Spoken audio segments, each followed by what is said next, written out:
The morning Elena's life ended, the sky was the color of old bruises. She woke to her father's boots on the stairs, heavy, deliberate, the kind of footsteps that carried bad news.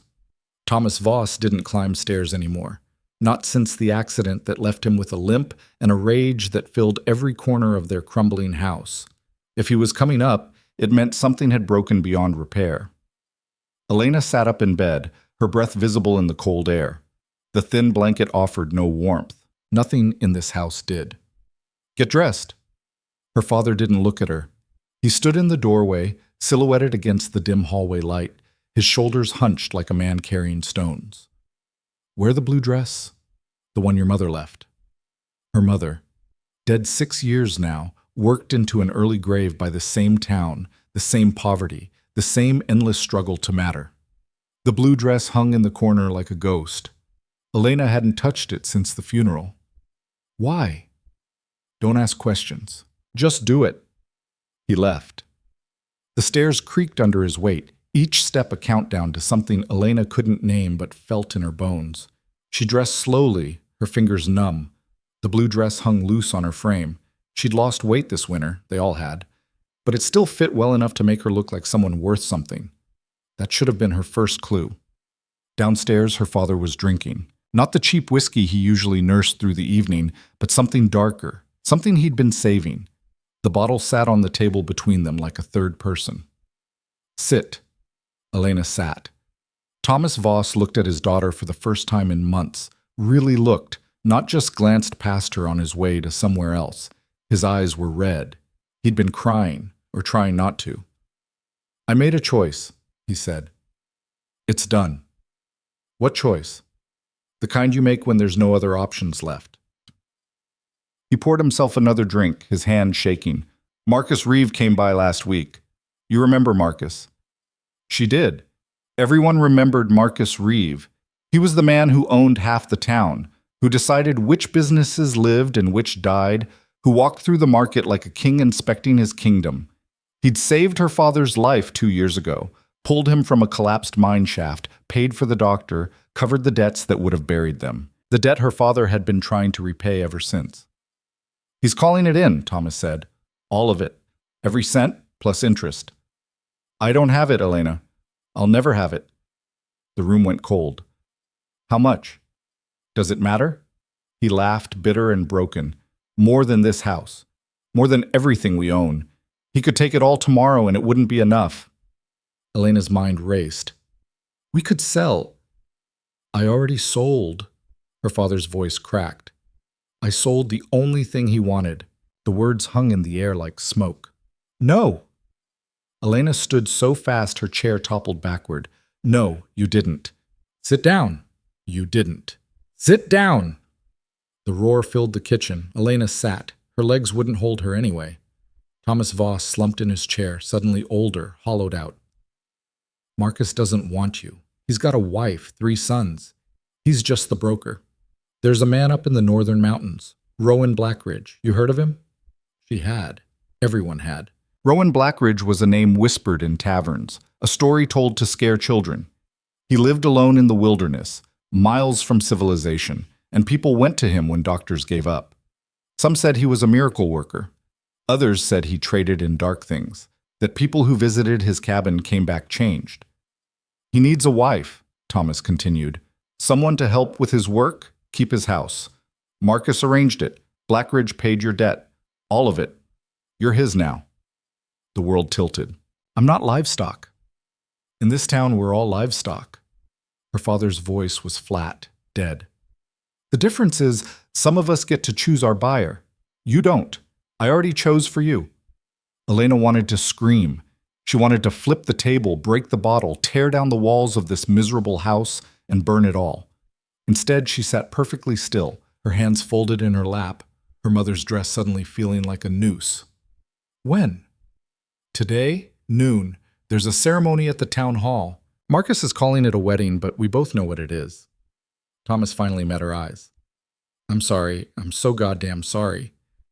But it was this, or watch you starve. At least this way you'll eat." "At least this way you'll survive," Elena said quietly. "That's what you mean." Her father didn't deny it. that. The town hall was packed. Elena walked down the center aisle in her mother's blue dress, feeling every eye on her like hands. The room buzzed with whispers, pity, curiosity, judgment, relief that it wasn't their daughter being sold today. Marcus Reeves stood at the front, playing master of ceremonies like this was a celebration instead of a transaction. He was a broad man with a smile that never reached his eyes, dressed in fine clothes that announced his wealth to anyone stupid enough to miss it. "Friends, neighbors," Marcus began, his voice carrying over the crowd, "we gather today to witness a union, a partnership that will benefit both parties and settle accounts honorably." Partnership. The word was bile in Elena's mouth. Her father walked beside her, his limp more pronounced than usual. He wouldn't look at the crowd. Shame radiated off him like heat. At the front of the room stood Rowan Blackridge. He was nothing like Elena expected. She'd imagined someone old, decrepit, desperate enough to buy a wife because no woman would have him willingly. But Rowan Blackridge was maybe 35, tall and lean, with dark hair pulled back and eyes that looked like they'd seen things most people couldn't imagine. He wore simple clothes, rough wool, worn boots, everything practical and sturdy. No jewelry, no decoration. His hands were scarred. He was watching her, not the way the other men in the room watched, not sizing her up like merchandise, not calculating her worth. He was just watching, taking her measure the way you'd study weather rolling in over mountains, trying to determine if it would pass or destroy everything in its path. Elena lifted her chin and stared back. "The debt," Marcus announced, "has been paid in full. Thomas Voss is absolved of all financial obligations to me and mine. In exchange, his daughter Elena enters into marriage with Rowan Blackridge to serve as his wife and helpmate for the duration of their natural lives." Someone in the crowd coughed. It sounded like a laugh cut short. "Do you, Thomas Voss, transfer guardianship and responsibility for your daughter to Rowan Blackridge?" Her father's voice was barely audible. "I do. Do you, Rowan Blackridge, accept Elena Voss as your lawful wife, to provide for and protect according to the terms we've established?" Rowan's voice was quiet but clear. "I do." Elena wasn't asked anything. She wasn't required to speak. The contract was between men, her father and her buyer. She was just the goods being transferred. "Then, by the authority vested in me by Marcus Reeve and witnessed by this assembly, I declare this union sealed." Marcus clapped his hands together. "Congratulations!" The crowd applauded. It was the saddest sound Elena had ever heard. Rowan Blackridge owned a horse and a wagon. That was it. No house in town, no property, no evidence he'd ever lived anywhere but the wilderness. The wagon was sturdy, but plain, loaded with supplies, flour, salt, medical equipment, things you couldn't get in the mountains. "Get in," he said. They were his first words to her. Elena climbed into the wagon, her bag of belongings clutched to her chest. Everything she owned fit in one canvas sack. Her father had already left, couldn't even watch her go. Maybe that was mercy. Rowan took the reins without ceremony, clicked his tongue, and the horse started moving. The town disappeared behind them. Elena had lived in Millbrook her entire life. 23 years in the same small, suffocating place, watching the same people make the same mistakes over and over. She'd dreamed of leaving, of course. Everyone did. But she'd imagined it differently. She'd imagined choosing. "You're quiet," Rowan said after an hour of silence. "What would you like me to say?" "Nothing, I'm just noticing." Elena turned to look at him. Up close, his scars were more visible. Thin white lines across his hands, a deeper one along his jaw. He had the weathered look of someone who spent most of his life outside, skin darkened by sun and wind. "Why?" The question escaped before she could stop it.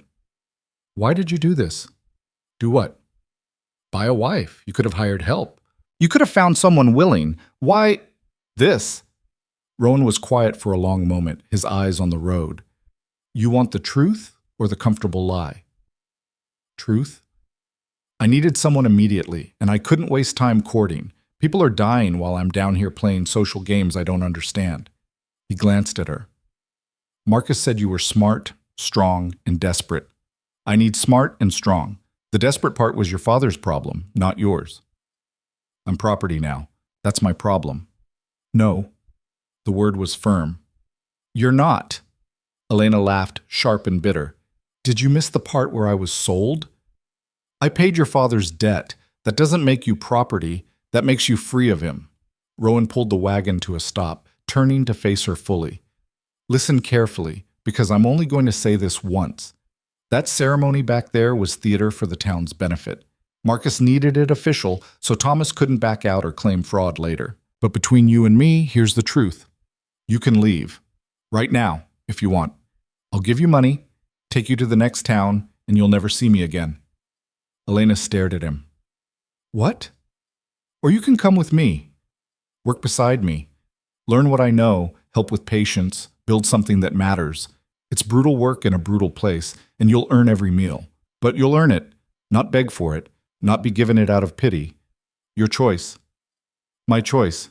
Elena tasted the words. They felt foreign. Your choice, Rowan repeated. But decide now. The mountains don't wait, and neither do the people who need me. Elena looked back toward Millbrook. She could still see the smoke from the town's chimneys, still smell the familiar rot of a place slowly dying. Her father was back there, drinking himself into forgetting. The people who'd watched her sold were back there, already gossiping about what would happen to poor Elena Voss. She could go to another town, start over, be nobody, survive on scraps and charity and the kindness of strangers who'd want payment eventually. Or she could go forward into the unknown with a scarred stranger who just offered her the one thing she'd never had, a choice. Drive, Elena said. Rowan studied her face for a moment, then nodded. He clicked his tongue and the wagon started moving again, leaving Millbrook behind. Neither of them looked back. The mountains appeared at sunset. They rose from the horizon like teeth, jagged and hostile, painted red by dying light. The road, if you could call it that, became rough, forcing the wagon to slow to a crawl. Trees pressed in on both sides, thick pine that blocked out the sky. How much further? Elena asked. 3 hours, maybe 4. We'll arrive after dark. Do you always travel at night? When necessary. Rowan's eyes scanned the tree line, alert. Animals mostly leave the wagon alone. Mostly? Mostly? There's a rifle under your seat. Elena's hand moved instinctively, finding the wooden stock. The metal was cold. Do you expect to need it? I expect nothing. I prepare for everything. They rode in silence after that, the only sounds the wagon wheels, the horses' steady breathing, and the wind through the pines. It was a different quiet than town, deeper, older, full of things that didn't care about human problems. The temperature dropped fast. Elena pulled her shawl tighter, but it barely helped. She'd need better clothes for this climate. Everything she owned was made for valley life, for mild winters and town comforts. Cold? Rowan asked. I'll survive. There's a blanket behind you. Elena found it. Thick wool, rough, but warm. She wrapped it around her shoulders, hating that she needed it, hating that he'd noticed. Tell me about your work, she said, desperate for distraction. What exactly will I be doing? Rowan considered the question. Can you read? Yes. Right. Yes. Good. Most of my patients can't. You'll keep records. Who came, what they had, what I gave them, whether they lived. You'll help prepare medicines, maintain supplies, clean instruments. When I'm working on someone, you'll assist. Hand me tools, hold them down if needed. Do whatever I say without question. Without question? When someone's dying, there's no time for debate. You follow instructions or people die. Simple as that. He looked at her. Can you do that? Elena thought about it. I don't know. Honest answer. Better than yes. Rowan's expression softened slightly. You'll learn or you'll leave. Either is fine. You keep saying that. Saying what? That I can leave, like you want me to. I want you to choose to stay, Rowan said. There's a difference. Someone who's trapped will resent me, sabotage the work, or run at the first real hardship. Someone who chose will endure. You sound very certain. I've lived alone for 8 years. I know exactly what I'm asking. 8 years. Elena tried to imagine it. 8 years without town, without neighbors, without anyone. Don't you get lonely? Rowan was quiet for so long she thought he wouldn't answer. Every day, he finally said. But lonely and alone aren't the same thing. I can be surrounded by people and still lonely. At least in the mountains, the loneliness is honest. Elena understood that more than she wanted to admit. The road got worse. The wagon lurched over rocks, forcing Elena to grip the side to keep from being thrown. Her body ached from hours of sitting, her hands numb from cold despite the blanket. "There," Rowan said, pointing. Through the trees, Elena saw light, warm, orange, flickering. A cabin emerged from the darkness, larger than she expected but still modest. Smoke rose from a stone chimney. A lantern hung by the door, swaying in the wind. Home. Except it wasn't. It was just another place where she didn't belong. Rowan stopped the wagon and climbed down, moving with the efficiency of someone who'd done this 1,000 times. He offered Elena his hand. She took it, her legs nearly buckling when her feet hit the ground. "Careful, you'll be sore for days." "I'm fine." "You're not, but you will be." He grabbed 2 bags from the wagon and headed for the cabin. Elena followed, her canvas sack heavy in her hands. Inside, the cabin was surprising, clean, organized, everything in its place. Shelves lined the walls filled with jars and bottles and instruments Elena didn't recognize. A large table dominated the center of the room. Not a dining table, a work table, scarred and stained. There was a fireplace, a small kitchen area, and 2 doors leading to other rooms. "That's the supply room," Rowan said, pointing to one door. "That's where you'll sleep," pointing to the other. "I sleep upstairs in the loft. Chamber pot is under the bed. Outhouse is 30 yards north. Always carry a lantern at night. The drop is steep." Elena set her bag down. "Where do patients stay?" "Depends. Minor things, I treat them in here and send them home. Serious cases stay in the supply room. I clear a space and set up a cot. Life-threatening cases..." He paused. "I do what I can. And when they die, I bury them out back. There's 16 graves now. You'll probably help dig more." The casualness of it was jarring. 16 people. 16 failures. "Show me my room," Elena said. Rowan opened the door. The room was small but adequate. A narrow bed, a chest for clothes, a single window with shutters. A candle sat on a wooden box that served as a nightstand. "It's not much," Rowan said. "It's mine?" "Yes." Elena stepped inside, setting her bag on the bed. For the first time since morning, she was alone. The door closed behind her and she sat down, the mattress creaking under her weight. She'd expected to cry. Instead, she felt nothing, just a vast, empty exhaustion that went deeper than her bones. Outside, she heard Rowan moving around, unpacking the wagon, going through his routines. The cabin settled around her with creaks and groans, the mountain wind pressing against the walls like something trying to get in. Elena lay back on this bed, still wearing her mother's blue dress, and stared at the ceiling. Tomorrow, she'd figure out who she was supposed to be in this place. Tonight, she was just tired. She woke to someone screaming. Elena jerked upright, her heart hammering. The scream came again, high, agonized, barely human. She stumbled out of bed, still half asleep, and crashed into her door trying to find the handle. The main room was blazing with light. Rowan had every lantern lit, and the work table was no longer empty. A man lay there, his leg twisted at an impossible angle, bone visible through torn flesh. Blood everywhere. 2 other men stood nearby, their faces pale. "Hold him!" Rowan barked at them. "I don't care if he screams, don't let him move." He saw Elena in the doorway. "Get over here, now!" Elena's feet moved before her brain caught up. She'd never seen this much blood before. The smell hit her, copper, and something worse, something rotten. "What happened?" she asked. "Logging accident. Tree fell wrong, crushed his leg. They carried him 3 miles. Rowan was already cutting away the man's pants, exposing the full damage. "It's bad, really bad. I might have to take the leg." The injured man screamed again, thrashing despite his friends holding him down. "Elena!" Rowan's voice cut through the chaos. "In the cabinet behind you, brown bottle labeled laudanum. Bring it and a clean cup." She turned, scanning the shelves. So many bottles, so many labels. Her hands shook. "Elena!" "I'm looking." She found it. Brown glass, laudanum in neat handwriting. She grabbed a cup and brought both to the table. Good. Pour 2 fingers. Make him drink all of it. Elena approached the injured man. Up close, he was young, maybe 19, his face twisted with pain and terror. Drink this, she said, holding the cup to his lips. He tried to resist, but she pressed it forward.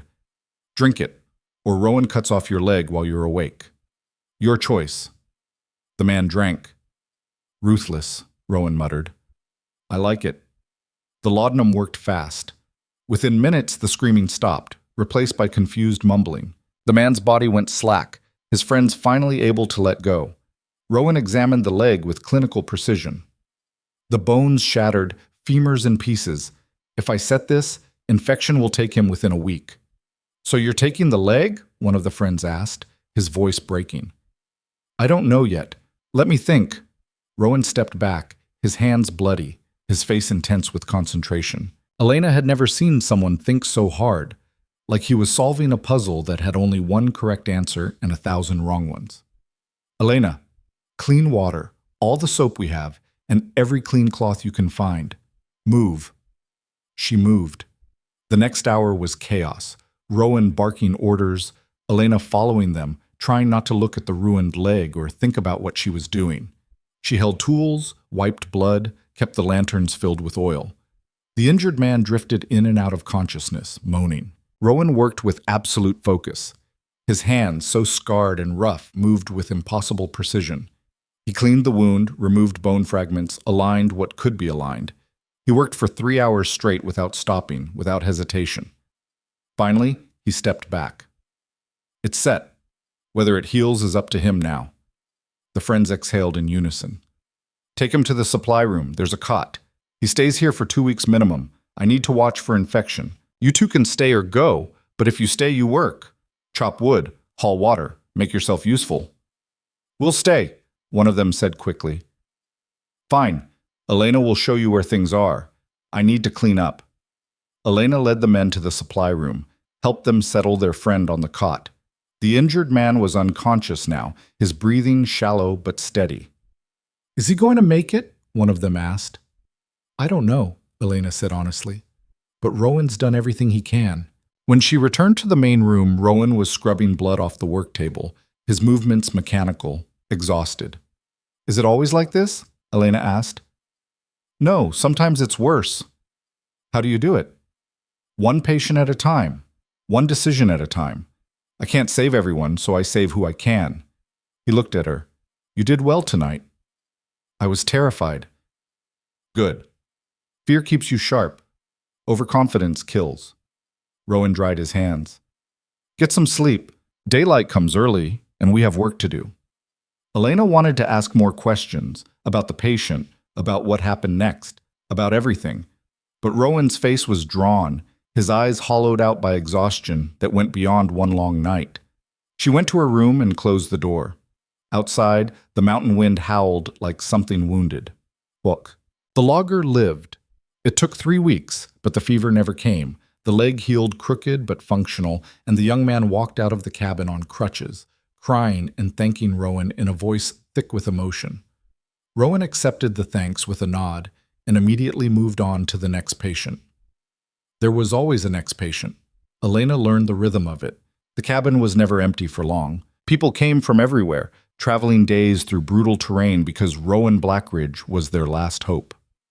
A woman with a tumor growing in her breast, a child who'd swallowed poison, a man whose hand had been crushed in machinery and needed amputation. Rowan treated them all with the same intense focus, the same refusal to accept failure until failure was the only option left. And Elena learned. She learned to prepare tinctures and poultices, to read Rowan's handwritten notes on hundreds of plants and their uses. She learned to hold a screaming patient steady while Rowan set bones or stitched flesh. She learned to recognize the smell of infection, the look of someone who wouldn't make it, the desperate hope in family members' eyes when they brought in someone they loved. She learned that medicine was violence, controlled, purposeful violence meant to heal, but violence nonetheless. 3 months in, Rowan handed her a scalpel. What do I do with this? Elena asked. Practice. That's a pig carcass on the table. I need you to make a 6-inch incision, clean and straight, without hesitating. Elena stared at the dead pig. Why? Because someday I'll need you to cut into a living person, and you can't hesitate then either. Hesitation causes pain. Confidence minimizes it. Rowan crossed his arms. Go ahead. Elena pressed the blade to dead flesh. Her hand shook. Stop, Rowan said. Start over. This time, decide you're going to do it, then do it. No middle ground. She tried again. The blade went in smooth, the incision clean. Better. Again. 20 more times, then switched to sutures. By the end of the day, Elena's hands were cramping and her head hurt from concentration, but the incisions were straight and the stitches held. You're a natural, Rowan said. I'm competent. There's a difference. Competent is all I need. Winter came early and hard. Snow buried the cabin under 6 feet of white silence. Patients stopped coming. The roads were impassable, the cold deadly. For the first time since she'd arrived, Elena and Rowan were truly alone. The isolation should have been crushing. Instead, Elena found it peaceful. She spent her days reading Rowan's medical texts, practicing techniques on dead animals he hunted for food, and maintaining the cabin. Rowan was meticulous about order. Everything had a place, every supply was counted and restocked. At first, Elena thought it was obsession. Then she realized it was survival. In an emergency, there was no time to search. You needed to know exactly where everything was. She adopted his methods, organized the supply room, labeled jars, created inventory lists. Rowan noticed but didn't comment, just nodded his approval. They fell into routines. Rowan cooked breakfast. He was surprisingly good at it, years of feeding himself having taught him efficiency. Elena cooked dinner, experimenting with the limited supplies. They ate in comfortable silence, too tired from the day's work for conversation. But sometimes, in the evenings when the wind howled outside and the fire crackled, they talked. Why did you become a healer? Elena asked one night. Rowan was repairing a leather harness, his hands moving with practiced precision. I didn't choose it. It chose me. That's not an answer. It's the only answer I have. He paused, considering. My father was a doctor, real one, trained in the city. He died when I was 17. Fever took him in 3 days, despite everything he knew. I realized then that knowledge isn't enough. You can know everything and still lose. But not knowing guarantees you'll lose. So I learned everything he knew, then kept learning. Figured if I was going to lose patience anyway, I'd at least make death work for it. Dark philosophy. It's kept me going for 8 years. Elena studied him across the firelight. Do you regret it? Living out here, alone. Every winter I regret it. Then spring comes and someone shows up dying, and I remember why I'm here. Rowan met her eyes. Do you regret coming? The honest answer surprised her. No, I thought I would, but I don't. Why not? Because here, I matter. In Millbrook, I was just taking up space, waiting to be useful to someone else. Here, the work matters. I matter. She hesitated. Is that strange? No. It's the only reason to do anything. Spring arrived like an explosion. The snow melted in rushing rivers, the roads cleared, and patients came flooding back. A trapper with frostbite so severe, Rowan had to remove 3 toes. A pregnant woman in complicated labor who nearly died before Elena helped deliver twins. A boy who'd fallen from a cliff and shattered his ribs. Elena worked 18-hour days, her hands perpetually stained with blood and medicine, her body exhausted, but her mind sharp. And somewhere in those endless days, she stopped being the girl who'd been sold and became the woman who'd chosen this. She caught her reflection one morning in the supply room window, thinner, harder, her hands scarred now like Rowan's, her eyes carrying that same focused intensity she'd first seen in him. She looked like she belonged. Elena, Rowan's voice from the main room. I need you. She ran. A man had ridden in on a half-dead horse, carrying a child, maybe 8 years old, unconscious and burning with fever. Snake bite, the man gasped. 2 days ago, I tried everything. Put her on the table, Rowan ordered, already moving.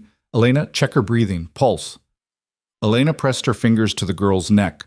Pulse is rapid, weak, breathing shallow.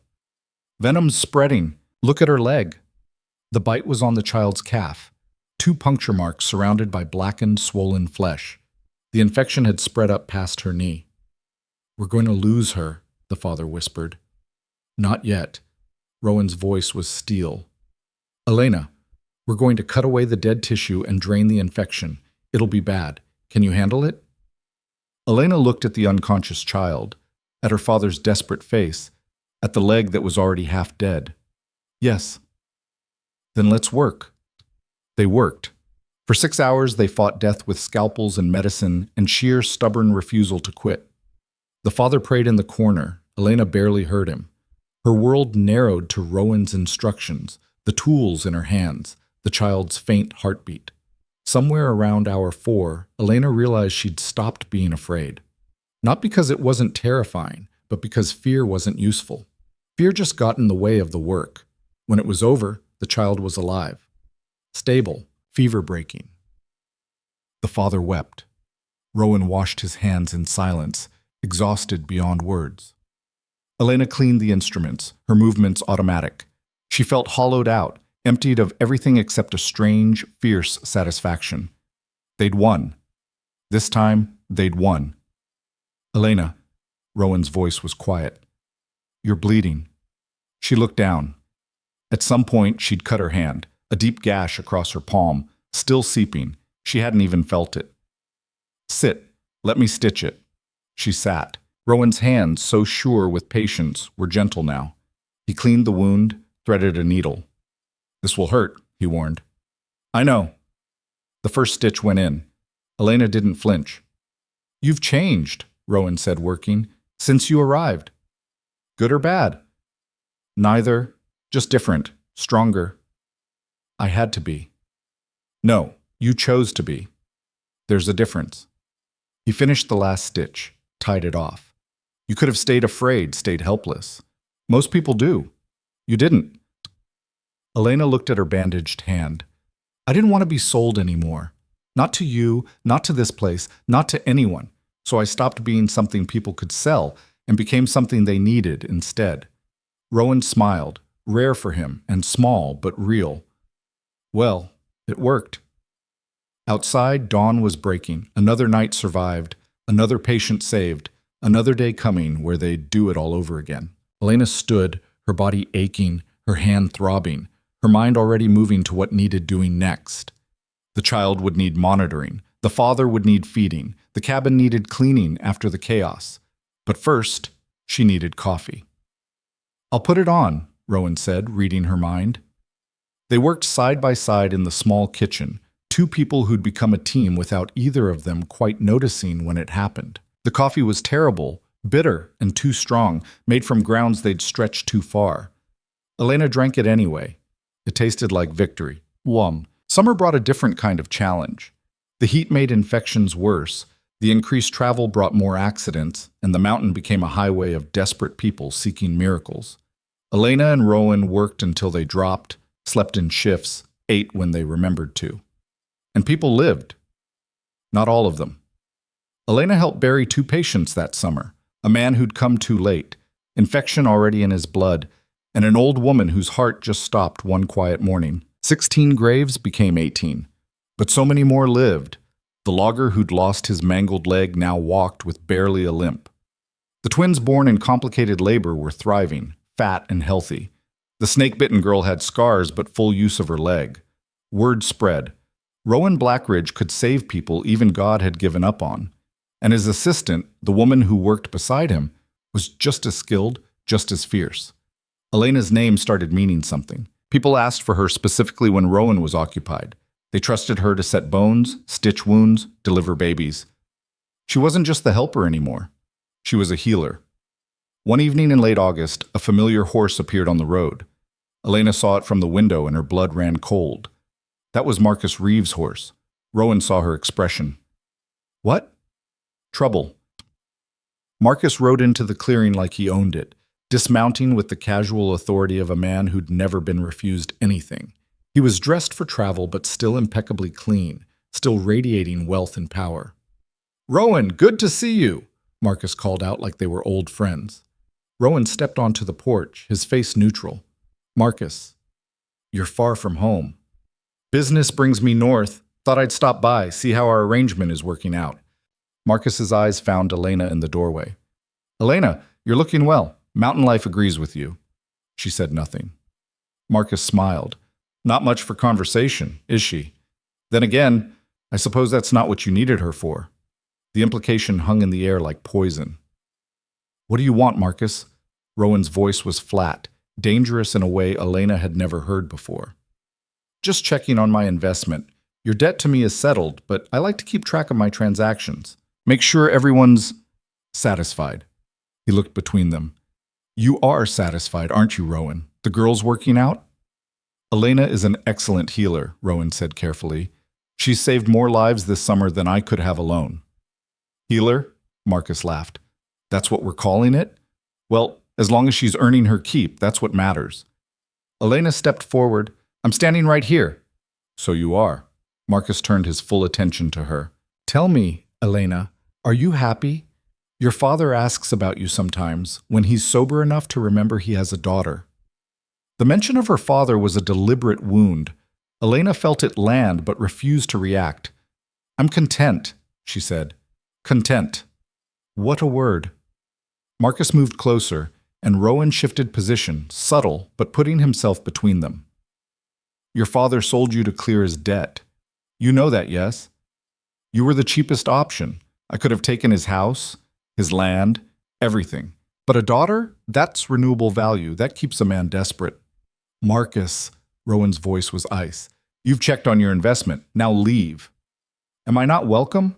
I thought we were partners." "We completed a transaction. That doesn't make us partners."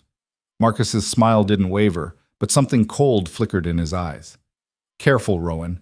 You live far from town, but not so far I can't reach you. Remember who made this arrangement possible. And remember who paid his debt in full." Rowan stepped closer. "You have no claim here. Not on this land, not on Elena, not on anything. Leave." For a moment, Marcus looked like he might push it. Then he laughed, breaking the tension like shattering glass. "Fair enough. I can see you've both adapted to each other." He remounted his horse. "I'll be heading back to Millbrook tomorrow. If either of you have messages for town, I'm happy to carry them." "We don't," Elena said. Marcus tipped his hat. "Then I'll be seeing you. Rowan, Elena, do take care of each other." He rode off, disappearing into the trees. Elena stood on the porch, her fists clenched, her whole body shaking with anger she couldn't release. "Are you all right?" Rowan asked quietly. "No." "Good. Neither am I." He turned to her. "He's going to cause problems." "How do you know?" "Because men like Marcus always do. They can't stand seeing something they think they own become independent." Rowan's jaw tightened. "We need to be careful." "We? You think this just affects you? Marcus sees you as an investment. If you become too valuable, too independent, it threatens his power. And he'll use me to get to you, or you to get to me." Rowan met her eyes. "We're in this together now, whether we planned it or not." Elena realized he was right. Somewhere in the past 6 months, they'd stopped being strangers bound by debt and become something else. Partners, allies, maybe even friends. Whatever came next, they'd face it together. But first, they had patients to treat, work to do, lives to save. Because that's who they were now.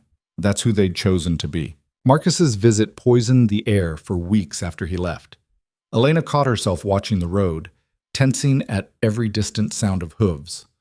Rowan noticed but didn't mention it, just kept working with the same focused intensity he always had.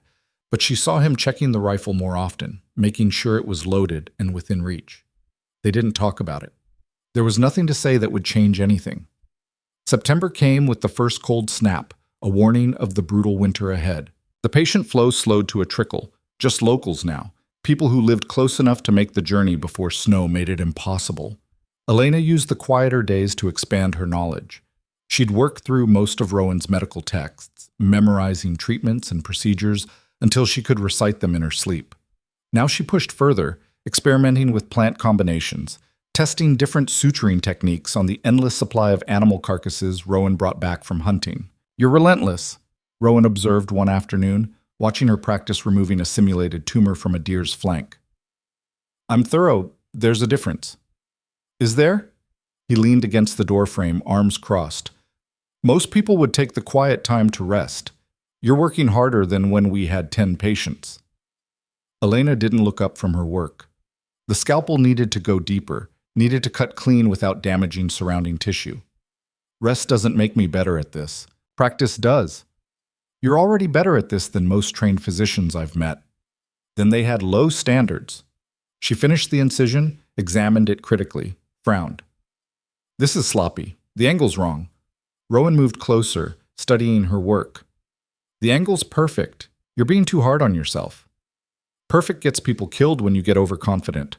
Elena set down the scalpel, finally meeting his eyes. You taught me that. I also taught you to recognize good work when you see it. He gestured at the incision. That's good work, Elena. Accept it. She wanted to argue, but he was right. The cut was clean, precise, exactly what it needed to be. Her hands had stopped shaking months ago. The hesitation that had plagued her first attempts was gone. Fine, she said. It's adequate. Rowan laughed, a rare sound that still surprised her. Adequate. I'll take it. The moment broke when they heard horses. Multiple horses, moving fast. Rowan's hand went to the rifle immediately. Elena wiped her hands clean and moved to the window. 3 riders were coming up the mountain road, pushing their horses hard despite the dangerous terrain. You expecting anyone? Elena asked. No. They stepped onto the porch together. The riders came into view, 2 men and a woman, all wearing the rough clothes of mountain folk. The woman was doubled over her saddle, clearly in pain. Help! One of the men shouted. Please, we need help. Rowan was already moving. Get her inside. What happened? They half-carried the woman into the cabin, laying her on the work table. She was maybe 40, her face gray with pain, her breathing shallow and rapid. Her abdomen was distended, hard as stone. She collapsed 3 days ago, the first man said, his voice shaking. Started with stomach pain, then got worse. We tried everything we know. Appendix, Rowan said immediately, examining her. It's ruptured. She's got peritonitis. Elena's stomach dropped. She'd read about peritonitis. It was a death sentence, infection spreading through the abdominal cavity faster than any treatment could stop it. Can you save her? The woman on the table whispered, her voice barely audible. Rowan looked at Elena.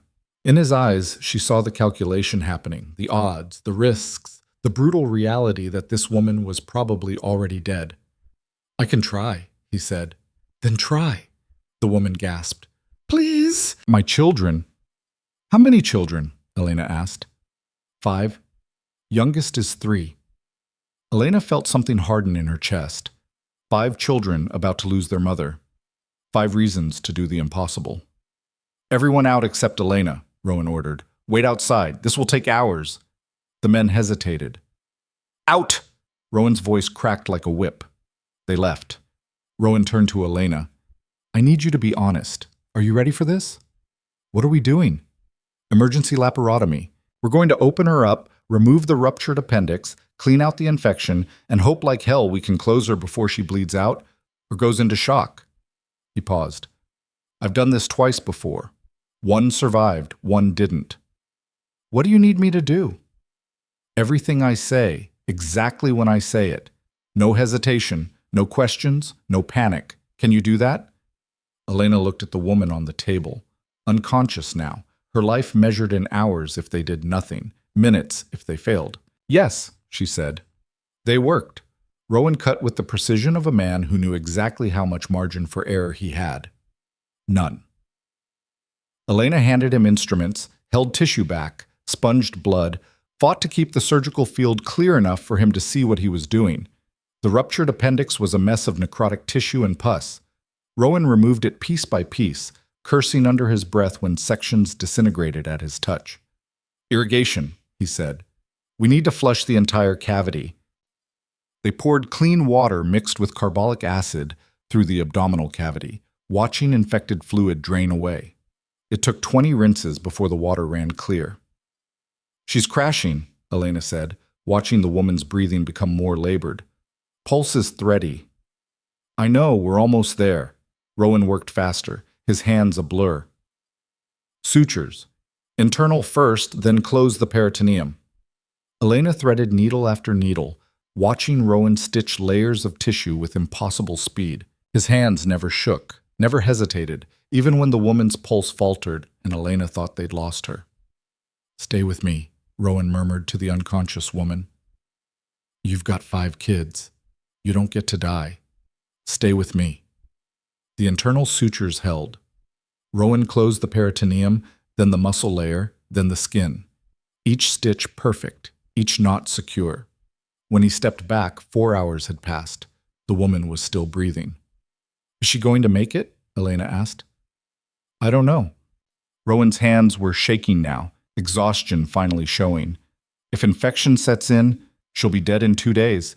If she makes it past that, she's got a chance." "What are the odds?" "Terrible, but better than 0. They cleaned up in silence, the cabin floor slick with blood and fluid. Elena's legs trembled from standing so long, her back screaming from being hunched over the table. She'd never been this tired in her life. Rowan let the men back in. "She's alive. Whether she stays that way depends on the next 72 hours. You can stay or go, but if you stay, you follow my rules exactly. Understood?" "We'll stay," one of them said immediately. "Then make camp outside. I'll call if her condition changes."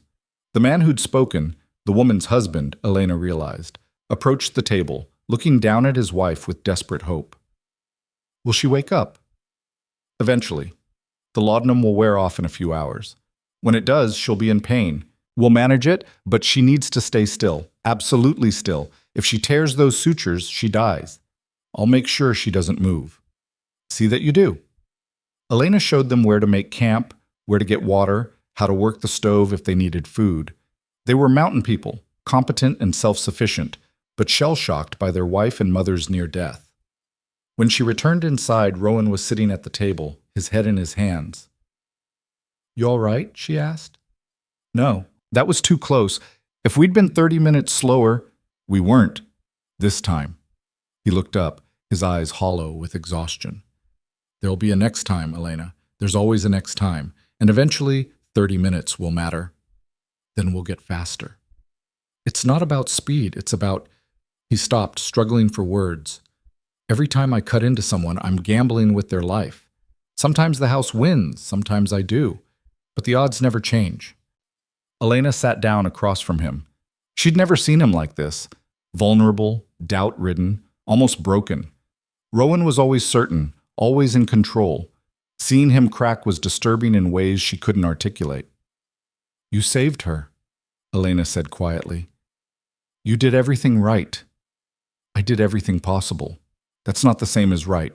Right would be having better tools, better medicine, better conditions.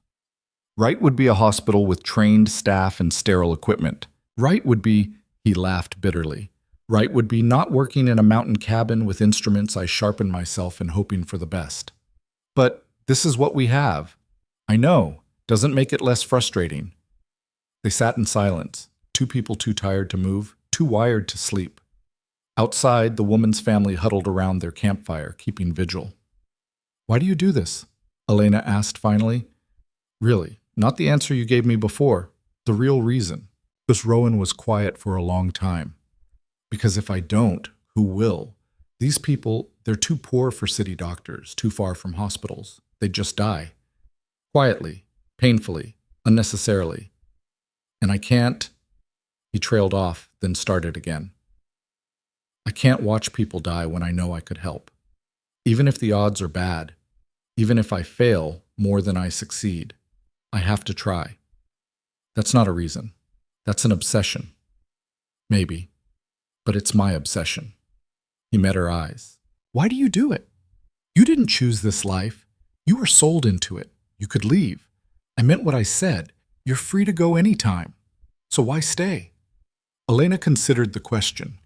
The honest answer was complicated, tangled up in pride and purpose, and the strange satisfaction of being needed instead of tolerated. "Because I'm good at it," she said finally. "And I've never been good at anything before. In Millbrook, I was just another mouth to feed, another girl waiting to be useful to some man. Here, I save lives. That matters more than freedom. Freedom matters too." "Does it? I'm freer here, doing brutal work in the middle of nowhere than I ever was in town with all my supposed choices." She gestured at the blood-stained cabin. "This is freedom. choosing to stay, choosing to work, choosing to matter. Everything else is just different kinds of cages. Rowan studied her face. You've changed more than I realized. Good. The girl who got sold doesn't exist anymore. No, she doesn't. The woman with the ruptured appendix survived. It took 6 days of constant monitoring, of fighting fever spikes and managing pain and forcing her to stay still when every instinct screamed to move. But on the 7th day, she sat up and asked for food. Her husband wept. Her friends wept. Elena felt a fierce satisfaction that burned hotter than any emotion she'd felt in months. They'd won. Again. The family left 2 weeks later, the woman still weak but recovering. They paid what they could: smoked meat, preserved vegetables, a hand-carved set of medical instruments the husband had made himself. The instruments were crude but functional, made with obvious care. "Thank you," the woman said, gripping Elena's hand with surprising strength. "You gave my children their mother back. Rowan did the surgery, and you made sure he could. I heard him talking to you during the operation. He trusts you with his patients' lives. That's not nothing." After they left, Elena stood on the porch watching them disappear down the mountain road. 5 children still had a mother. 1 woman still had a life, because they'd refused to quit. "Feels good, doesn't it?" Rowan said from behind her. "Yeah, it does. Enjoy it, won't last." He was right. 2 days later, a man arrived with frostbite so severe they had to amputate both feet. He screamed through the entire procedure, the sound echoing through the mountains like something being tortured. He lived, but he'd never walk normally again. "You did everything you could," Elena told Rowan afterward. "I took his feet. You saved his life." Same thing, different words. Rowan cleaned his instruments with mechanical precision. "He'll hate me for it. They always do." Some of them. Most of them. Elena wanted to argue but couldn't. She'd seen it herself. The gratitude that curdled into resentment when patients realized the price of survival. The logger who'd kept his leg but walked with a permanent limp. The woman with the tumor who'd lived but lost her breast. The child with the snake bite who'd survived but carried ugly scars. They saved lives. Sometimes the cost was higher than people wanted to pay. October brought the first snow, just a dusting, but a warning. Winter was coming, and with it, isolation. Elena and Rowan spent weeks preparing, stockpiling firewood, preserving food, checking and rechecking medical supplies. They worked in comfortable silence now, their movements synchronized after months of working together. "We're low on carbolic acid," Elena said, checking inventory. "I know, Marcus was supposed to send more, but—" Rowan stopped. "But what?" "But he hasn't. Usually he sends supplies every 6 weeks like clockwork. It's been 3 months. Elena felt cold. That had nothing to do with weather. "You think he's retaliating because you stood up to him?" "Maybe. Or maybe he's just busy." Rowan didn't sound convinced. "Either way, we need that carbolic acid. Without it, post-surgical infection rates double. Can we make it ourselves?" "Not enough. Not fast enough." Rowan drummed his fingers on the table, thinking. "I'll have to go to town, buy it directly." "Millbrook?" "Closest source." Elena's stomach twisted. She hadn't been back to Millbrook since the day she left. The thought of returning, of seeing her father, of walking those familiar streets as the girl who'd been sold. "I'm coming with you," she said. "No." "Yes." "Elena, you think Marcus won't try something if you show up alone? He's been waiting for an excuse. This gives him one." She crossed her arms. "We go together. We buy what we need. We leave. Simple." "Nothing about Marcus is simple." "Then we'd better be careful." They left 3 days later, taking the wagon and enough money to buy supplies for the winter. The journey down the mountain took 2 days. The roads were worse than Elena remembered, washed out in places by autumn storms. Millbrook appeared through morning fog like something from a bad dream. Nothing had changed. The same shabby buildings, the same muddy streets, the same desperate people going through the same motions they'd been going through for generations. Elena had lived here her entire life and never realized how small it was, how suffocating. "You all right?" Rowan asked. "Fine." "You're gripping the seat hard enough to leave marks." Elena forced her hands to relax. I'm fine. They drove through town toward the general store. People stopped to stare, recognizing Elena, recognizing Rowan, the whispers starting immediately. Look, it's Thomas Voss's daughter, the one who got sold. Wonder how she likes living with the mountain hermit. Bet she regrets leaving now. Elena kept her head high and her eyes forward. The general store was owned by Samuel Cross, a shrewd merchant who'd profited from Millbrook's misery for 40 years. He looked up when they entered, his expression shifting from surprise to calculation. Well, well, Rowan Blackridge. Haven't seen you in months. And Elena Voss, as I live and breathe. His smile was all teeth. How's married life treating you? We need carbolic acid, Rowan said, ignoring the question. 5 gallons. Also bandages, catgut, and laudanum if you have it. I might, depends on price. What price? Samuel named a figure that was triple the normal rate. Rowan's expression didn't change. That's robbery. That's supply and demand. Carbolic acid's hard to get these days. Marcus controls most of the supply routes, and he's been selective about who he sells to. Meaning? Meaning if you want supplies, you'd better be in his good graces. Samuel leaned on his counter. Are you in his good graces, Rowan? The threat was clear. Marcus was strangling their supply line, punishing Rowan for defying him. We'll pay, Elena said before Rowan could respond. Your price, for everything. Elena, we need the supplies. We'll pay. Samuel's smile widened. Smart girl. Your father could have used some of that sense. My father has nothing to do with this. Oh, but he does. He's here, in the back room. Been drinking since breakfast, telling anyone who'll listen about how he saved his daughter from poverty. Samuel's eyes gleamed with malice. Want to say hello? Elena's blood ran cold. No. Sure? He asks about you sometimes, between bottles.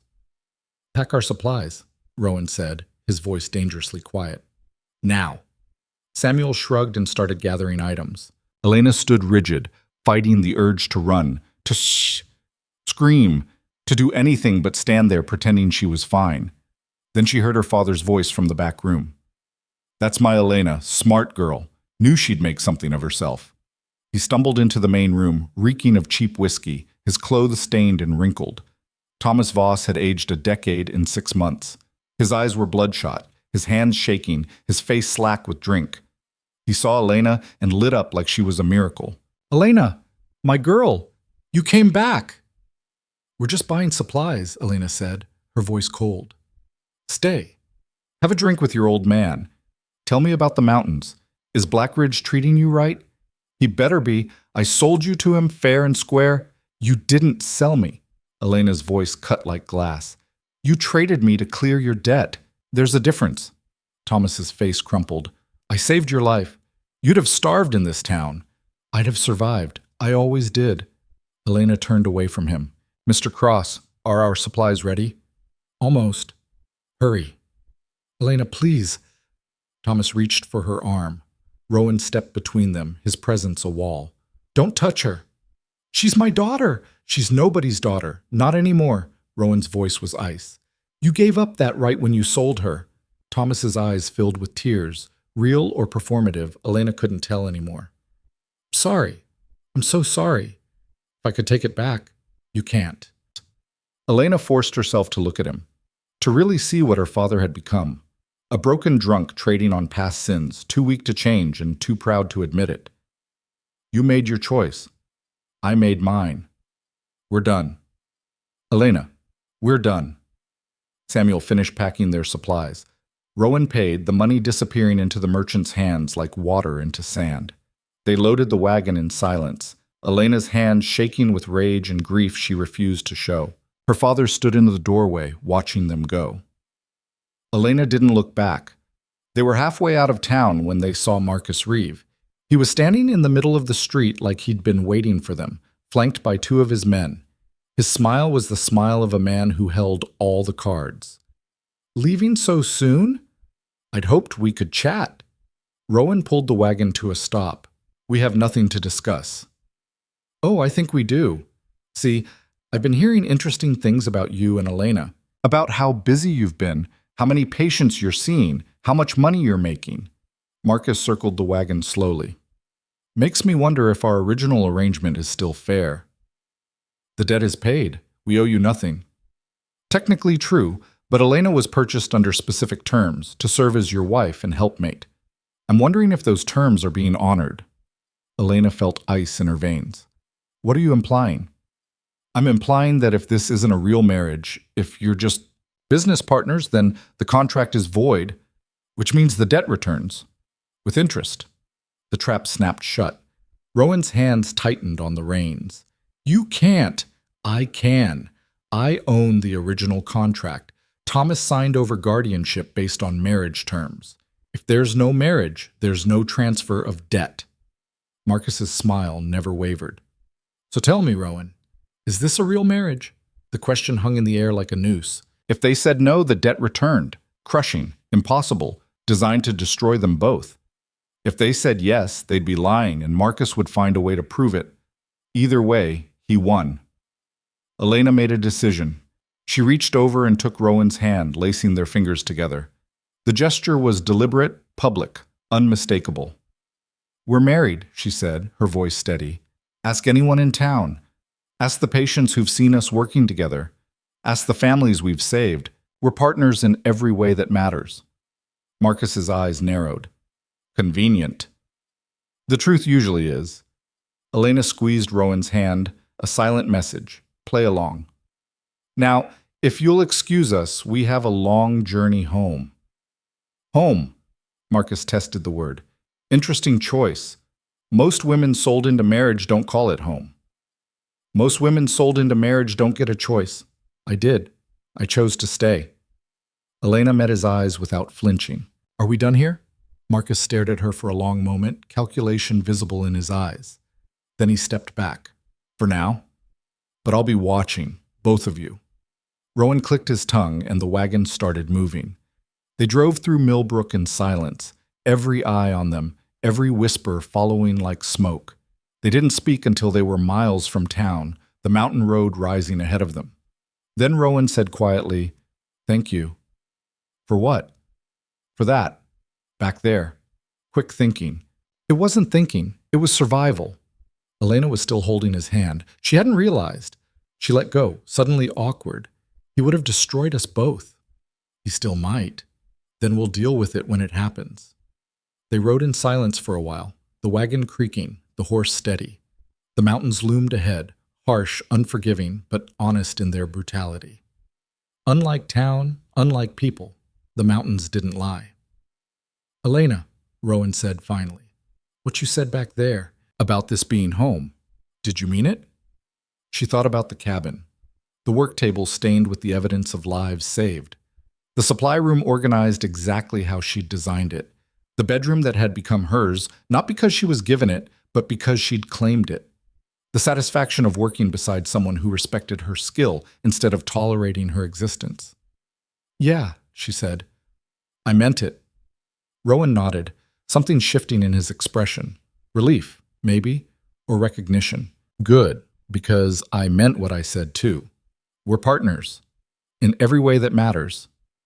They climbed the mountain road as sunset painted the peaks red and gold. Somewhere behind them, Millbrook festered with its small cruelties and smaller ambitions. Somewhere ahead, the cabin waited, and with it, the work that gave their lives meaning. Elena watched the light fade and felt something settle in her chest. Not quite peace, not quite certainty, but close enough. She'd made her choice. Now she'd live with it. Winter hit like a fist. The snow came in November and didn't stop. It buried the roads, the trees, the entire world under 6 feet of white silence. The cabin became an island in a frozen sea, cut off from everything except the work that never stopped, even when the rest of the world did. Elena had thought last winter was hard. She'd been wrong. Last winter she'd been learning, adapting, figuring out how to survive. This winter she was responsible for keeping people alive when the cold itself wanted them dead. The first casualty was a trapper who'd gotten lost in a storm. His friends found him 2 days later, half frozen, both hands black with frostbite. They carried him through waist-deep snow to reach the cabin, arriving just after dawn with their friend more dead than alive. Rowan took one look and his face went blank. Get him inside. Elena, heat water, a lot of it. She knew what was coming. They both did. The trapper's hands were gone, tissue dead, frozen solid, beyond saving. The only question was how much they'd have to take to stop the rot from spreading. Both hands to the wrist, Rowan said after examining him. Maybe higher if the damage goes deeper. The man's friends stood helpless, their faces gray. He's a trapper. Without hands. Without hands, he lives. With them, he dies. Those are the options. Rowan's voice was flat, clinical. He'd learned to deliver death sentences without emotion. I need an answer now. We amputate or we don't. Do it, the trapper whispered. He was conscious, lucid, staring at his ruined hands like they belonged to someone else. Just do it fast. They did it fast. Elena had assisted in amputations before, but never like this. Both hands racing against infection and shock. Rowan working with brutal efficiency while the trapper screamed through the leather strap clenched between his teeth. The sound echoed through the cabin, through Elena's skull, a reminder that mercy sometimes looked like violence. When it was over, the trapper passed out from pain and blood loss. His friend sat in the corner, silent and haunted. Elena cleaned instruments with shaking hands while Rowan bandaged the stumps with meticulous care. He'll live, Rowan said to the friends, but he'll need to relearn everything. Eating, dressing, working, everything. What kind of life is that? One of them asked. The only one he's got now. The trapper stayed for 3 weeks while his wounds healed. Elena watched him struggle with the simplest tasks, drinking water, feeding himself, existing in a body that no longer worked the way his brain expected. He didn't complain, didn't rage, just adapted with grim determination, because what else could he do? You're good at this, Elena told him one afternoon, watching him manipulate a cup between his wrists. At being crippled? At surviving. He laughed, bitter but genuine. Same thing, isn't it? We're all just surviving until we're not. When he left, he paid them in furs, premium pelts he'd trapped before the accident, worth more than money in these mountains. Rowan tried to refuse, but the trapper insisted. I'm alive because of you two. That's worth every fur I own. He looked at Elena. Take care of him. He's too stubborn to take care of himself. I know. After he left, Elena found Rowan sitting alone in the supply room, staring at nothing. You all right? She asked. I took his hands. You saved his life. Everyone keeps saying that like it makes it better. Rowan's voice was hollow. I ended his career, his independence, everything that made him who he was. But sure, he's alive. That's what matters. Elena sat down beside him. The floor was cold, the room dim. Outside, snow fell in endless sheets. Do you regret it? She asked. Every day. Every single patient I can't fully save, I regret. But I do it anyway because the alternative is watching them die. He finally looked at her.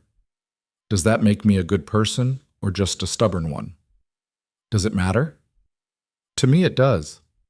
Elena thought about the trapper, about the logger with the limp, about the woman with one breast, about all the people they'd saved at costs they hadn't chosen but had to pay anyway. Life was messy, survival was messy. Pretending otherwise was just lying to make yourself feel better. You're not a good person, she said. You're a necessary one. That's more important. Rowan studied her face for a long moment. When did you get so cold? When I learned that being warm doesn't save anyone. December brought a woman in labor. She arrived at midnight, her husband frantic, their wagon stuck in snowdrifts a mile down the road. They'd walked the rest of the way, the woman's contractions coming faster and harder with each step. She's early, the husband said, not due for another month. Elena got the woman onto the exam table while Rowan assessed the situation. One look at his face told her everything she needed to know. This was bad. Breech, Rowan said quietly. Baby's turned wrong and coming fast. Can you turn it? I can try. He tried. The woman screamed. The baby didn't turn. We're out of time, Rowan said, his hands inside the woman, feeling what Elena couldn't see. The baby's stuck. I can try to deliver breech, but what? But we might lose them both. The husband heard. His face went white. Do something. Anything. I am. Elena, get ready to receive the baby. This is going to be rough. Rough didn't begin to describe it. The delivery took 2 hours of the woman pushing while Rowan worked to guide the baby out feet first, one impossible inch at a time. Elena had delivered babies before, helped with complicated births, but this was different. This was watching someone hang between life and death for so long that the line between them blurred into nothing. The baby came out blue and silent. Not breathing, Elena said, her voice steady despite the panic clawing at her throat. Rowan, clear the airway. Rub the chest. Hard. She did. Nothing happened. The baby stayed blue, stayed silent, stayed impossibly still. Come on, Elena whispered, rubbing harder. Come on. Breathe. Nothing. Elena? Rowan's voice was gentle. He was still working on the mother, who was hemorrhaging badly, but he'd seen what Elena had. You need to... The baby gasped, one small, desperate breath, then another, then a thin, warbling cry that was the most beautiful sound Elena had ever heard. Got her, Elena said, wrapping the baby in clean cloth. She's breathing. Thank God, the husband sobbed. Behind them, Rowan was fighting to stop the mother's bleeding. Blood pooled on the floor, soaked through towels faster than Elena could replace them. Too much blood. Way too much. Elena, I need you. Now. She handed the baby to the father and moved to Rowan's side. The mother was unconscious, her skin gray, her pulse barely there. Uterine hemorrhage, it's not stopping. Rowan's hands were inside her, pressing, trying to stem the flow. I need you to prepare methergine, fast. Elena had the injection ready in seconds. Rowan administered it directly, his jaw tight with concentration. They waited. 30 seconds. A minute. 2. The bleeding slowed, then stopped. Is she... the husband started. Alive, Rowan said. Barely. She's lost a lot of blood. The next few hours will tell us if it's too much. The woman survived. So did the baby. It took a week before the mother was strong enough to travel, another week before the bleeding stopped completely. But she lived, and her daughter lived, and the family left with gratitude so fierce it was almost painful to witness. You're a miracle worker, the husband said, pressing money into Rowan's hands. Both of you. I don't know how to thank you. Take care of them, Rowan said. That's thanks enough. After they left, Elena stood on the porch, watching their wagon disappear into the snow. The baby's cry had faded to silence, swallowed by distance and wind. We almost lost them, she said. We almost lose everyone. Rowan stood beside her, close enough that their shoulders touched. That's the job. Does it ever get easier? No, you just get better at carrying it. January was the hardest month. The isolation was absolute. No patients could make the journey through the snow. No supplies could get through. No contact with the outside world, except the smoke from distant cabins proving other people still existed somewhere beyond the white. Elena and Rowan fell into patterns born from necessity. They woke before dawn, checked the firewood, melted snow for water, ate whatever they had. Then the day's work, maintaining equipment, studying medical texts, practicing techniques on frozen animal carcasses when they could get them. At night, they sat by the fire and talked, not about medicine or patients, but about everything else. Rowan told her about growing up in a city she'd never seen, about his father who'd taught him medicine and then died too young. Elena told him about her mother, about the weight of being unwanted, about the relief of finally mattering to someone. Did you ever want a different life? Rowan asked one night. Every day when I was younger, I'd imagine leaving Millbrook, going somewhere no one knew me, starting fresh. Elena stared into the fire. Then I got older and realized there's no such thing as starting fresh. You just carry your damage somewhere new. That's dark. It's true. Maybe. But you did leave Millbrook, and you're not the same person who left. No, I'm harder now, colder, stronger, Rowan corrected. There's a difference. Is there? I think so. Hard and cold means you've shut down, stopped caring. Strong means you care, but refuse to break. You're the second one. Elena wasn't sure she believed him, but she appreciated the attempt. What about you? She asked. Did you ever want a different life? Sometimes. Usually around 3 in the morning when someone's dying and I'm doing everything I know and it's still not enough. He paused. But then the sun comes up and there's work to do, and I remember why I chose this. Why did you choose this? Because someone had to, and I was arrogant enough to think I could make a difference. You do make a difference. Sometimes, when I'm lucky. He looked at her. Having you here helps. I don't feel like I'm fighting alone anymore. Elena didn't know what to say to that. The admission felt significant in ways she couldn't articulate. So she just nodded, and they sat in silence. Two people who'd somehow become necessary to each other without either of them planning it. The letter arrived in February. A courier fought through the snow to deliver it, half frozen and demanding payment before he'd hand it over. Rowan paid, and the courier left without waiting for a response. The letter was from Marcus Reeve. Elena watched Rowan read it, saw his expression darken with each line. What does it say? He's calling in the contract. Rowan handed her the letter. He wants proof of marriage, real proof, documentation, witnesses, evidence that this is legitimate. Elena scanned the words, her stomach sinking. Marcus was demanding they appear before a magistrate in Millbrook within 30 days to validate their marriage. If they didn't, or if they couldn't prove it was real, the original debt would be reinstated with accumulated interest.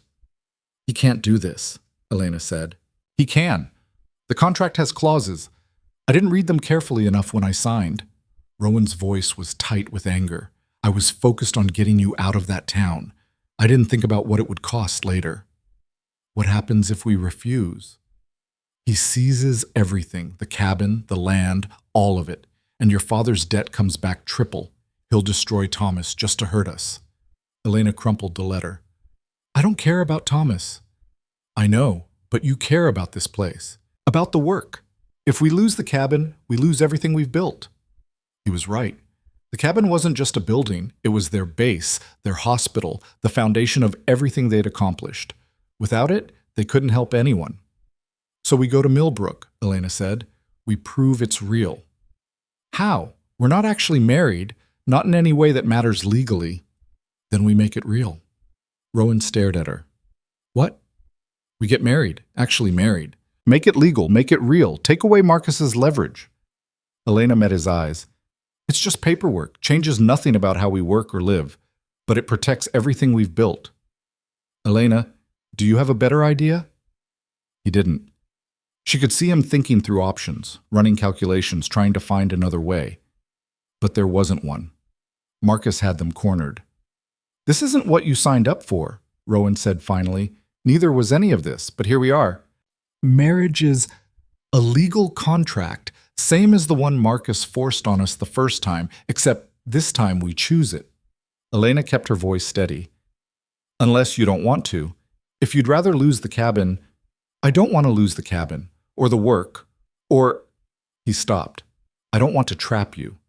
You're not trapping me. I'm making a choice. Elena stood, decision made. We get married for real. We go to Millbrook. We shove the documentation in Marcus's face and dare him to challenge it. Then we come home and keep working. You make it sound simple. It is simple. Everything else is just noise. Rowan was quiet for a long time, studying her face like he was seeing her for the first time. All right, he said finally. We'll do it. They left for Millbrook 2 weeks later as soon as the roads were passable. The journey down the mountain was tense, both of them acutely aware of what they were walking into. Getting married was the easy part. A local magistrate performed the ceremony in his office, a 5-minute affair that cost them $10 and required 2 witnesses they pulled off the street. Rowan spoke his vows in a flat voice. Elena spoke hers with her chin high and her eyes hard. The magistrate pronounced them married and handed them a certificate. Legal, binding, real. Congratulations, the magistrate said without enthusiasm. May you find happiness together. They left without responding. The hard part was facing Marcus. He was waiting for them at the town hall, flanked by his men and looking entirely too pleased with himself. A crowd had gathered. News of Rowan and Elena's return had spread fast, and everyone wanted to see the confrontation. Well, well, Marcus said, the happy couple. I trust you have the documentation I requested? Rowan handed him the marriage certificate. Satisfied? Marcus examined it with exaggerated care. This is dated 2 weeks ago. Convenient timing, wouldn't you say? The original ceremony 6 months ago was unofficial. This makes it legal. That's what you wanted. What I want is proof this is a real marriage, not just paperwork. Marcus's smile was sharp. After all, anyone can get a certificate. Proving you're actually husband and wife, that's different. Elena felt the trap closing. What kind of proof? The kind that can't be faked. Witnesses who've seen you living as a married couple. Evidence of intimacy. He let the word hang there, ugly and invasive. I want sworn statements from people who can testify this isn't just a business arrangement. The crowd murmured. Elena's hands clenched into fists. That's none of your business, Rowan said, his voice dangerous. It became my business when you used my contract to acquire land and establish your practice. I have a right to verify the terms were met. Marcus gestured at the crowd. Unless, of course, you're admitting this is a fraud? Rowan took a step forward. Elena grabbed his arm.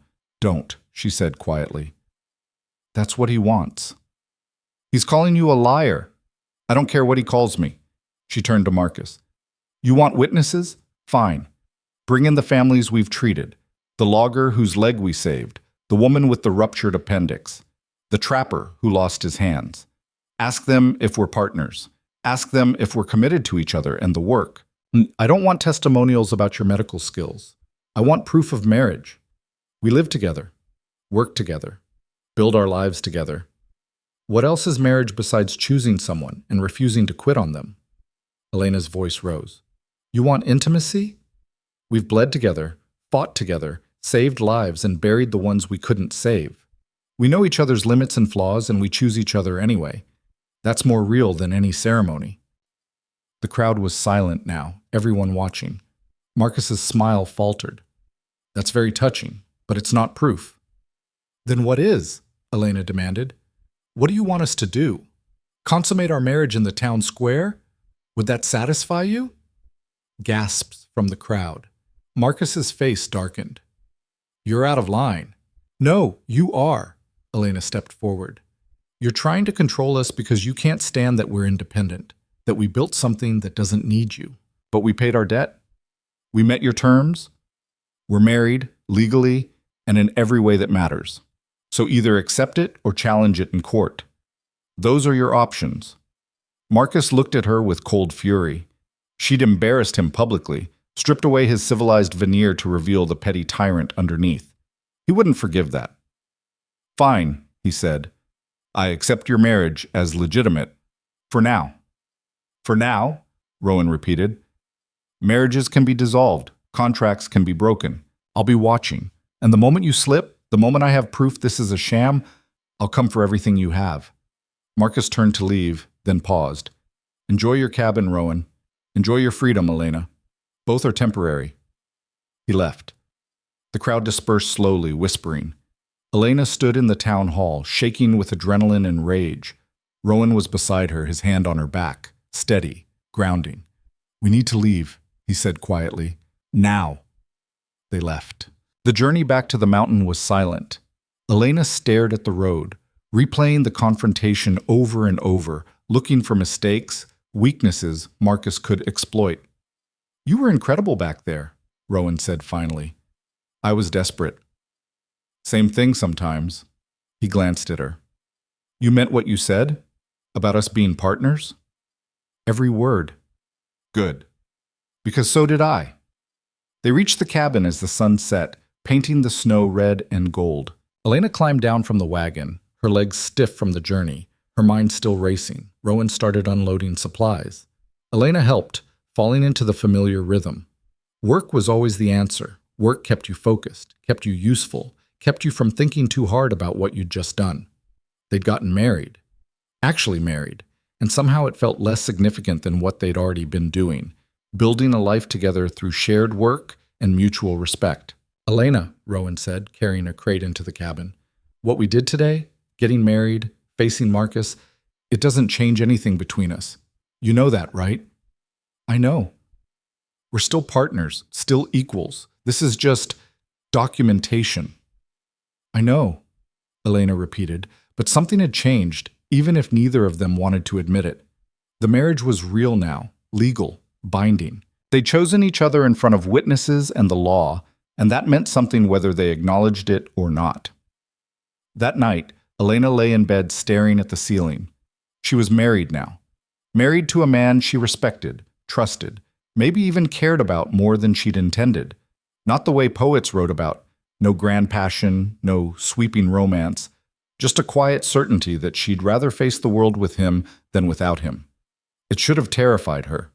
Instead, it felt right. Outside, the mountain wind howled. Somewhere in the cabin, Rowan was cleaning instruments, preparing for tomorrow's work. The rhythm of their life continuing unchanged despite everything changing. Elena closed her eyes and let exhaustion take her. Tomorrow they'd go back to saving lives. Tomorrow they'd face whatever Marcus threw at them. Tomorrow they'd keep building something worth fighting for. But tonight, for the first time in her life, Elena Blackridge now, legally, officially, felt like she belonged somewhere. Like she'd finally found home. Spring came late that year, reluctant and cold. The snow retreated inch by grudging inch, revealing a landscape scarred by winter's brutality. Fallen trees, damaged cabins, animal carcasses frozen in their final moments. The mountains had taken their toll, same as every year. Elena and Rowan emerged from isolation like survivors of a siege. They'd made it through another winter, but just barely. Supplies were dangerously low, firewood almost gone, their bodies lean from rationed meals. The first patient arrived in early March, a boy with pneumonia carried by his mother through mud that sucked at their boots with every step. Elena took one look at the child's labored breathing and knew they were in for a fight. "How long has he been like this?" Rowan asked, already examining the boy's chest. 4 days, maybe 5. I lost count. The mother's voice was hollow with exhaustion. "The fever won't break. He can't breathe right. I didn't know where else to go." "You came to the right place." Rowan's hands moved with practiced efficiency, checking pulse, listening to lungs. "Elena, steam tent. We need to clear his airways." They worked through the night. The boy fought for every breath while Elena kept the steam going and Rowan administered what medicines they had left, precious little after the long winter. At dawn, the fever finally broke. The boy coughed up fluid and started breathing easier. The mother wept with relief. "He'll need to stay for a week," Rowan said. "Make sure the infection's gone completely. Can you manage that?" "I'll manage anything. Just save my son." "We already did. Now we just maintain." After the mother and child were settled in the supply room, Elena found Rowan checking their medical inventory. His expression was grim. "We're almost out of everything," he said without preamble. Laudanum, carbolic acid, even basic supplies like bandages and thread. "We need to restock soon or we won't be able to treat anyone." "Can we go to Millbrook?" "Not after what happened last time. Marcus will use any excuse to cause problems." Rowan drummed his fingers on the shelf. "There's a trading post 2 days north, remote, expensive, but they don't ask questions and they don't play politics." "When do we leave?" "Tomorrow. The boy's stable enough, and his mother can watch the cabin." He paused.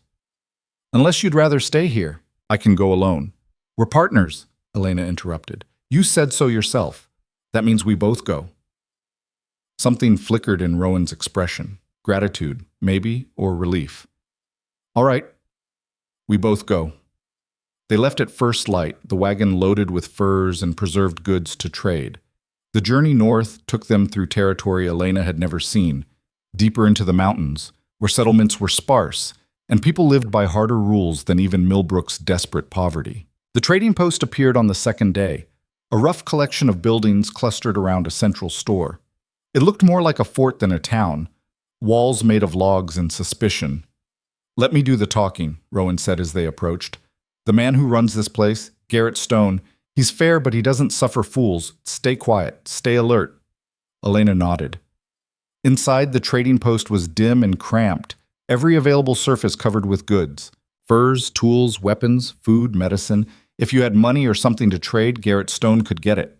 The man himself was massive, 6.5 feet of scarred muscle and gray beard.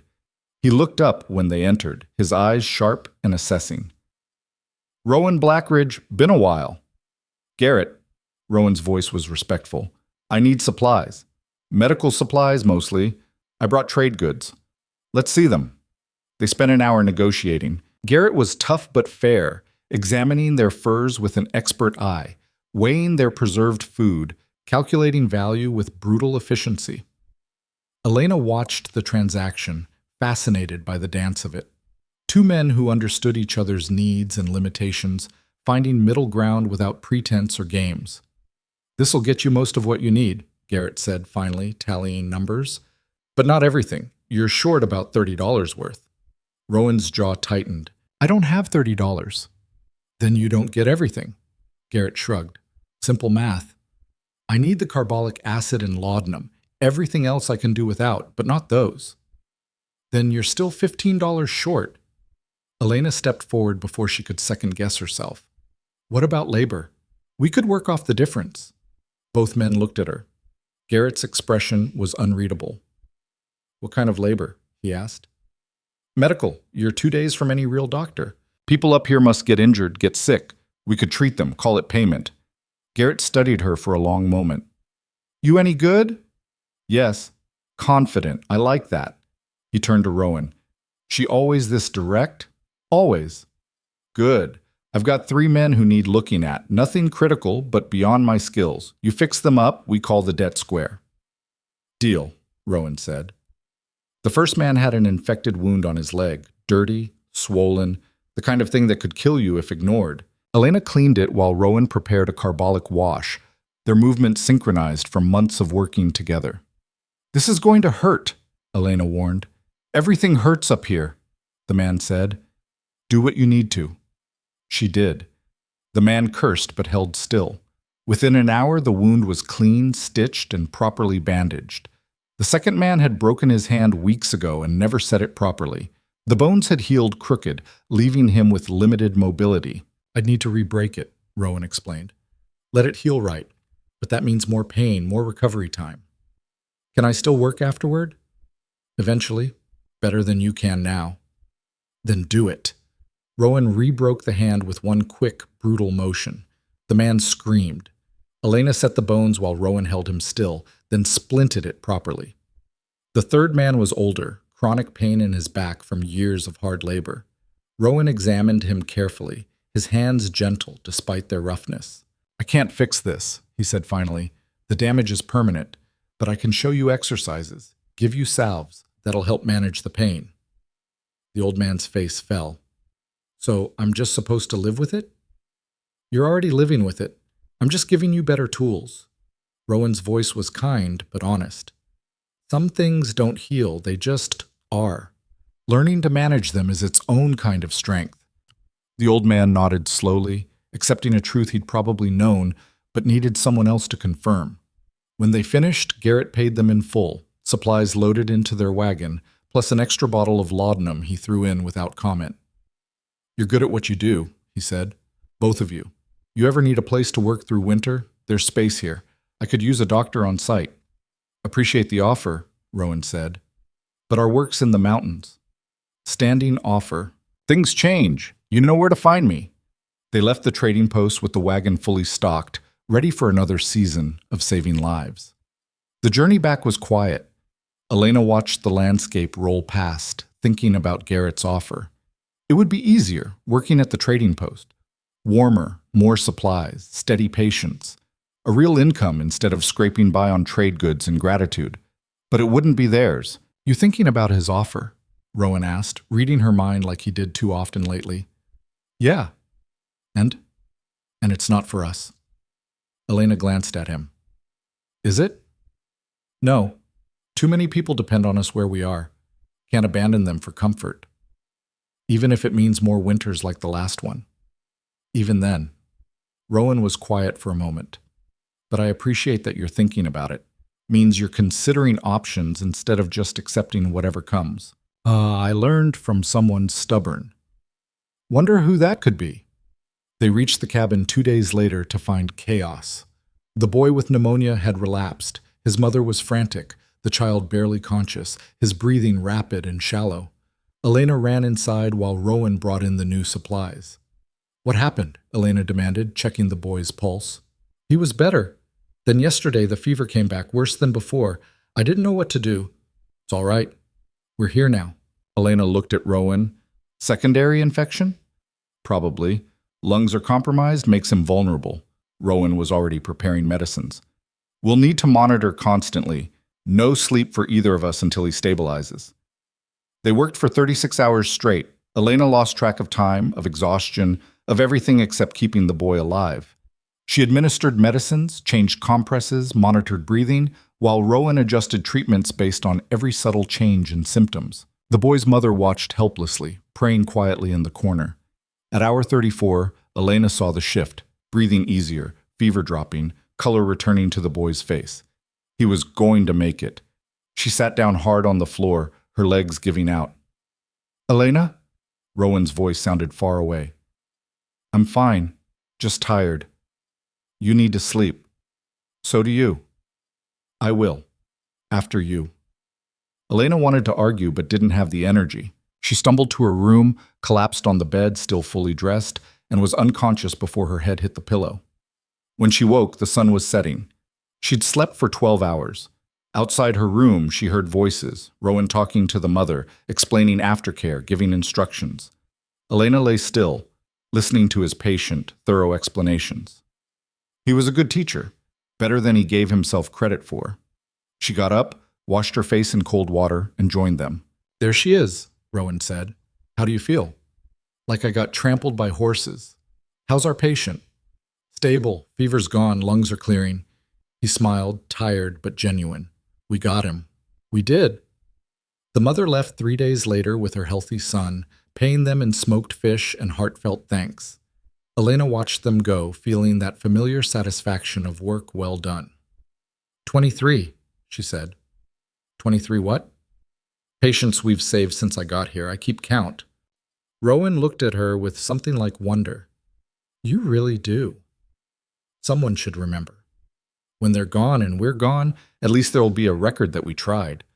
That's darker than I expected. Or realistic. Elena turned back to the cabin. Come on, we've got instruments to clean. Summer brought an influx of patients that exceeded anything they'd handled before. Word had spread. The mountain healers could save people others had given up on. Desperate families came from territories Elena had never heard of, traveling for weeks to reach the cabin. Some arrived nearly dead. Others came seeking miracles for chronic conditions no one else could treat. Elena and Rowan worked 16-hour days, sleeping in shifts, eating when they remembered. The cabin was never empty. They converted the supply room into a permanent ward, set up cots in the main room for overflow, even built a small shelter outside for less critical cases. Elena's skills sharpened with constant practice. She could set bones in her sleep, stitch wounds without thinking, diagnose infections from smell alone. Rowan trusted her with more and more, letting her handle entire cases while he supervised, asking her opinion on complex treatments, respecting her judgment. They'd become true partners, each strengthening the other's weaknesses. But the pace was unsustainable. In July, Elena collapsed during a surgery. One minute she was handing Rowan instruments, the next she was on the floor, her vision black at the edges, her body simply refusing to function anymore. She woke up in her bed, Rowan sitting beside her with a worried expression. How long was I out? She asked. 4 hours. You scared the hell out of me. I'm fine. You're not fine. You're exhausted. We both are. Rowan handed her water. Drink. Then we're talking about this. Elena drank. Her hands shook. We can't keep going like this, Rowan said. The work is going to kill us if we don't slow down. People need help. I know. But we're no good to anyone dead. He ran a hand through his hair. We need help. Another person, maybe two. Someone we can train to handle basic cases while we focus on the critical ones. Where would we find someone willing to live up here? I don't know. But we need to figure it out. Rowan's voice was firm. I won't watch you destroy yourself for this work. I won't do it. Elena heard the fear underneath his words. He'd lost people before. His father, patients, probably others he'd never mentioned. The thought of losing her genuinely terrified him. All right, she said. We'll find help. Promise? Promise. But finding help proved harder than anticipated. Few people had the skills, fewer had the temperament, and almost none were willing to live in isolation. They put out word through their network of patients, offered fair pay and training, but responses were scarce. Then, in August, someone unexpected arrived. Elena saw the horse first, a fine animal, too well bred for these mountains. The rider was young, maybe 25, dressed in city clothes that were already showing signs of hard travel. "Can I help you?" Elena called from the porch. The rider dismounted. Up close, Elena saw it was a woman, dark hair pulled back, intelligent eyes, carrying herself with the confidence of someone who'd earned her place instead of being given it. "I'm looking for Rowan Blackridge," the woman said. "I was told he practices medicine here." "He does? What do you need?" "A teacher." The woman met Elena's eyes directly. "I'm trained as a physician's assistant, worked in a city hospital for 3 years. But the work there," she paused, "it wasn't what I wanted. I heard about you two, about the work you do. I want to learn from you." Elena studied her. "What's your name?" "Claire Ashford." "And you understand what you're asking. This isn't a city hospital. It's brutal work in brutal conditions. Most people can't handle it." "I'm not most people." Something in Claire's voice reminded Elena of herself a year ago, that same desperate determination to prove she was more than circumstances suggested. "Wait here," Elena said. She found Rowan treating a patient, routine case, minor infection. She pulled him aside. "There's someone here, says she wants to train with us. Tell her we're not taking students. She's a physician's assistant, city trained, says she wants to do real work." That got his attention. "Physician's assistant?" "That's what she said."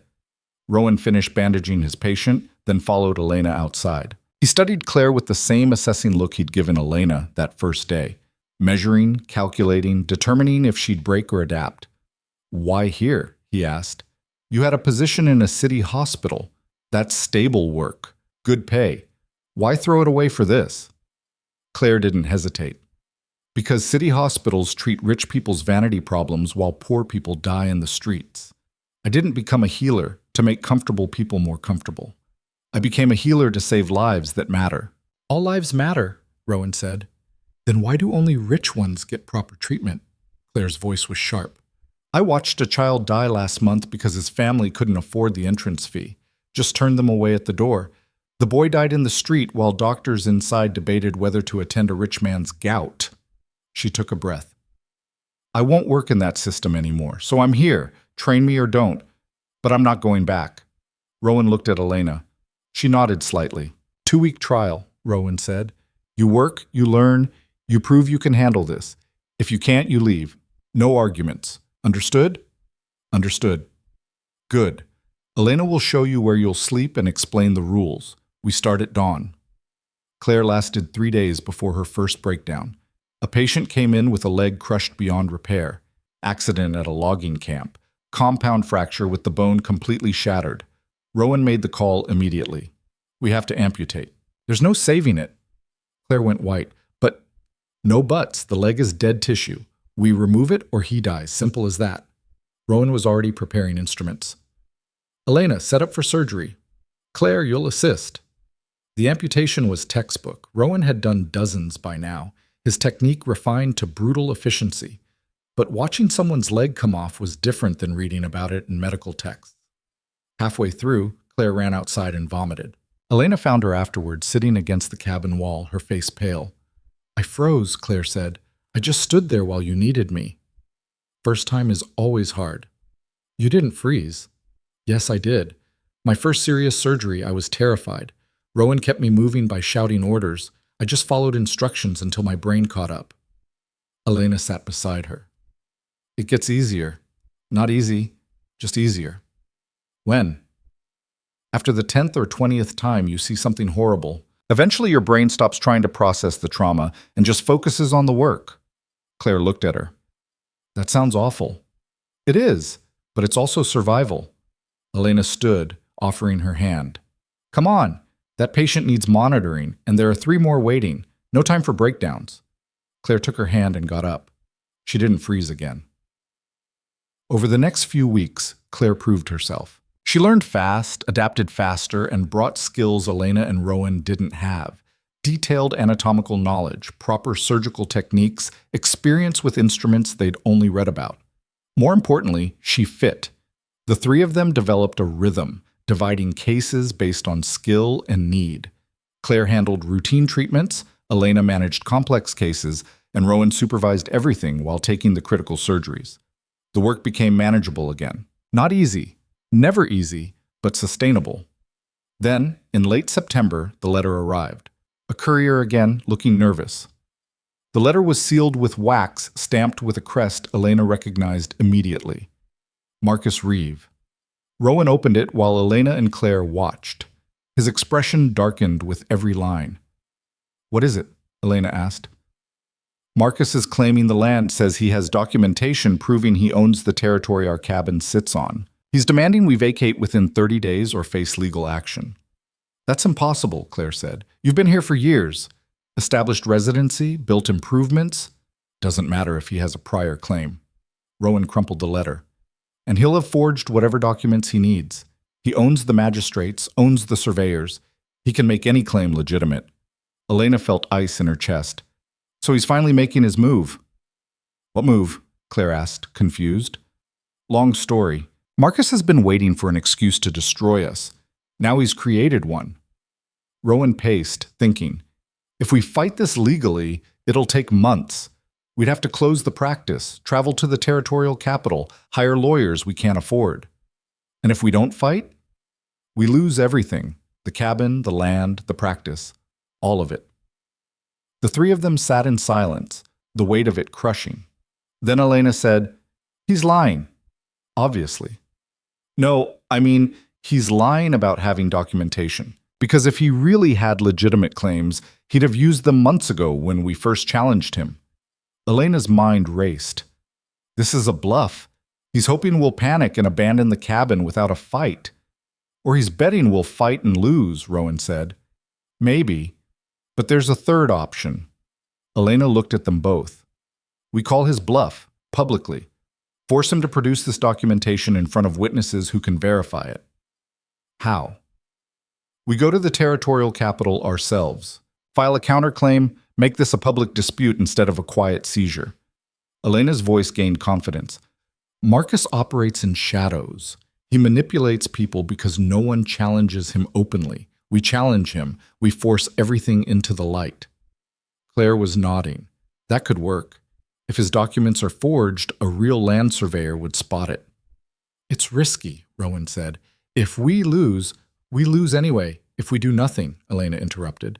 "At least this way we fight back." Rowan looked at her for a long moment. Then he smiled, fierce and almost proud. "All right, we fight." They left for the territorial capital 3 days later, Claire staying behind to manage the cabin and patients. The journey took a week, each day bringing them closer to a confrontation that would determine everything they'd built. Elena watched the landscape change from mountains to hills to settled farmland. This was Marcus's world, civilized, ordered, controlled. She'd grown up in its shadow, learning to navigate its rules and hierarchies. Now she was going to use those rules to destroy him. "You look dangerous," Rowan observed. "Good. I feel dangerous." The territorial capital was bigger than anything Elena had seen. Buildings 3 stories tall, paved streets, people everywhere. It should have been overwhelming. Instead, it felt small, constrained. These people lived in boxes, followed rules someone else made, measured success in money and status. Elena had measured success in lives saved. Everything else seemed trivial by comparison. They filed their counterclaim at the land office, paying fees they couldn't afford with money borrowed against their future. The clerk was skeptical until Rowan presented their marriage certificate, their business ledgers, witness statements from patients they'd treated. "This will go before a magistrate," the clerk said. "Could take weeks to resolve." "We'll wait," Elena said. They rented a room at a cheap boarding house and settled in for the fight of their lives. Marcus arrived 4 days later. Elena saw him from the boarding house window, riding through the capital like he owned it, flanked by lawyers and associates, radiating the confidence of a man who'd never lost. "He's here," she told Rowan. "I know, I saw." Rowan was sharpening his razor, his movements controlled but tense. "Tomorrow's the hearing. You ready?" "No, but I'll do it anyway." "That's all any of us can do." The hearing was set for morning. Elena barely slept, her mind running through arguments and counter-arguments, trying to anticipate Marcus's strategies. When dawn came, She dressed carefully. The blue dress her mother left her, cleaned and mended, armor disguised as clothing. Rowan wore his best shirt, his hair pulled back, looking more civilized than she'd ever seen him. But his eyes were still those of a mountain healer, sharp, assessing, missing nothing. They walked to the courthouse together, hand in hand. Whatever happened next, they'd face it as partners, the way they'd faced everything else. The courthouse was packed. Elena hadn't expected that. She'd thought this would be a quiet proceeding, bureaucratic and dull. Instead, the gallery was filled with people, curious locals, business associates of Marcus's, even a few reporters scribbling notes. Word had spread that Marcus Reeve was fighting a land claim against mountain settlers, and apparently that was entertainment worth watching. Marcus sat at the front with 3 lawyers, all dressed in expensive suits that probably cost more than Elena and Rowan made in a year. He looked relaxed, confident, like this was already decided. Elena and Rowan sat alone at their table. No lawyers, no allies. Just the 2 of them and a stack of documents they'd prepared themselves. The magistrate entered, an older man named Harrison Webb, gray-haired and stern-faced. He surveyed the room with obvious distaste for the circus this had become. "Let's keep this orderly," he said, settling into his chair. "Mr. Reeve, you filed the original claim. Present your case." Marcus's lead lawyer stood, a smooth-talking man named Bernard Chase, who'd made a career defending rich men's interests. "Your Honor, this is a simple matter of property rights. My client, Marcus Reeve, holds the original land grant for the territory in question, issued 20 years ago by the territorial governor. The defendants, Mr. and Mrs. Blackridge, built their residence on this land without permission or legal claim. We're simply asking that the court enforce my client's rightful ownership." Chase presented documents, official-looking papers with seals and signatures, maps showing property boundaries, testimony from surveyors claiming Marcus's ownership was legitimate. It looked damning. It looked real. Elena felt her stomach drop. "Mr. Blackridge," the magistrate said, "your response?" Rowan stood. Elena saw his hands trembling slightly, but his voice was steady. "Your Honor, with respect, Mr. Reeve's claim is fraudulent. I've lived on that land for 8 years, built my home, established my medical practice, paid taxes on the property. If Mr. Reeve owned it, why did he wait 8 years to make a claim? Why now?" "Perhaps he was being generous," Chase said smoothly, "allowing you to use land you had no right to. But generosity has limits." "That's not generosity. That's opportunism." Rowan's voice hardened. "Mr. Reeve is retaliating because we refuse to be controlled by him.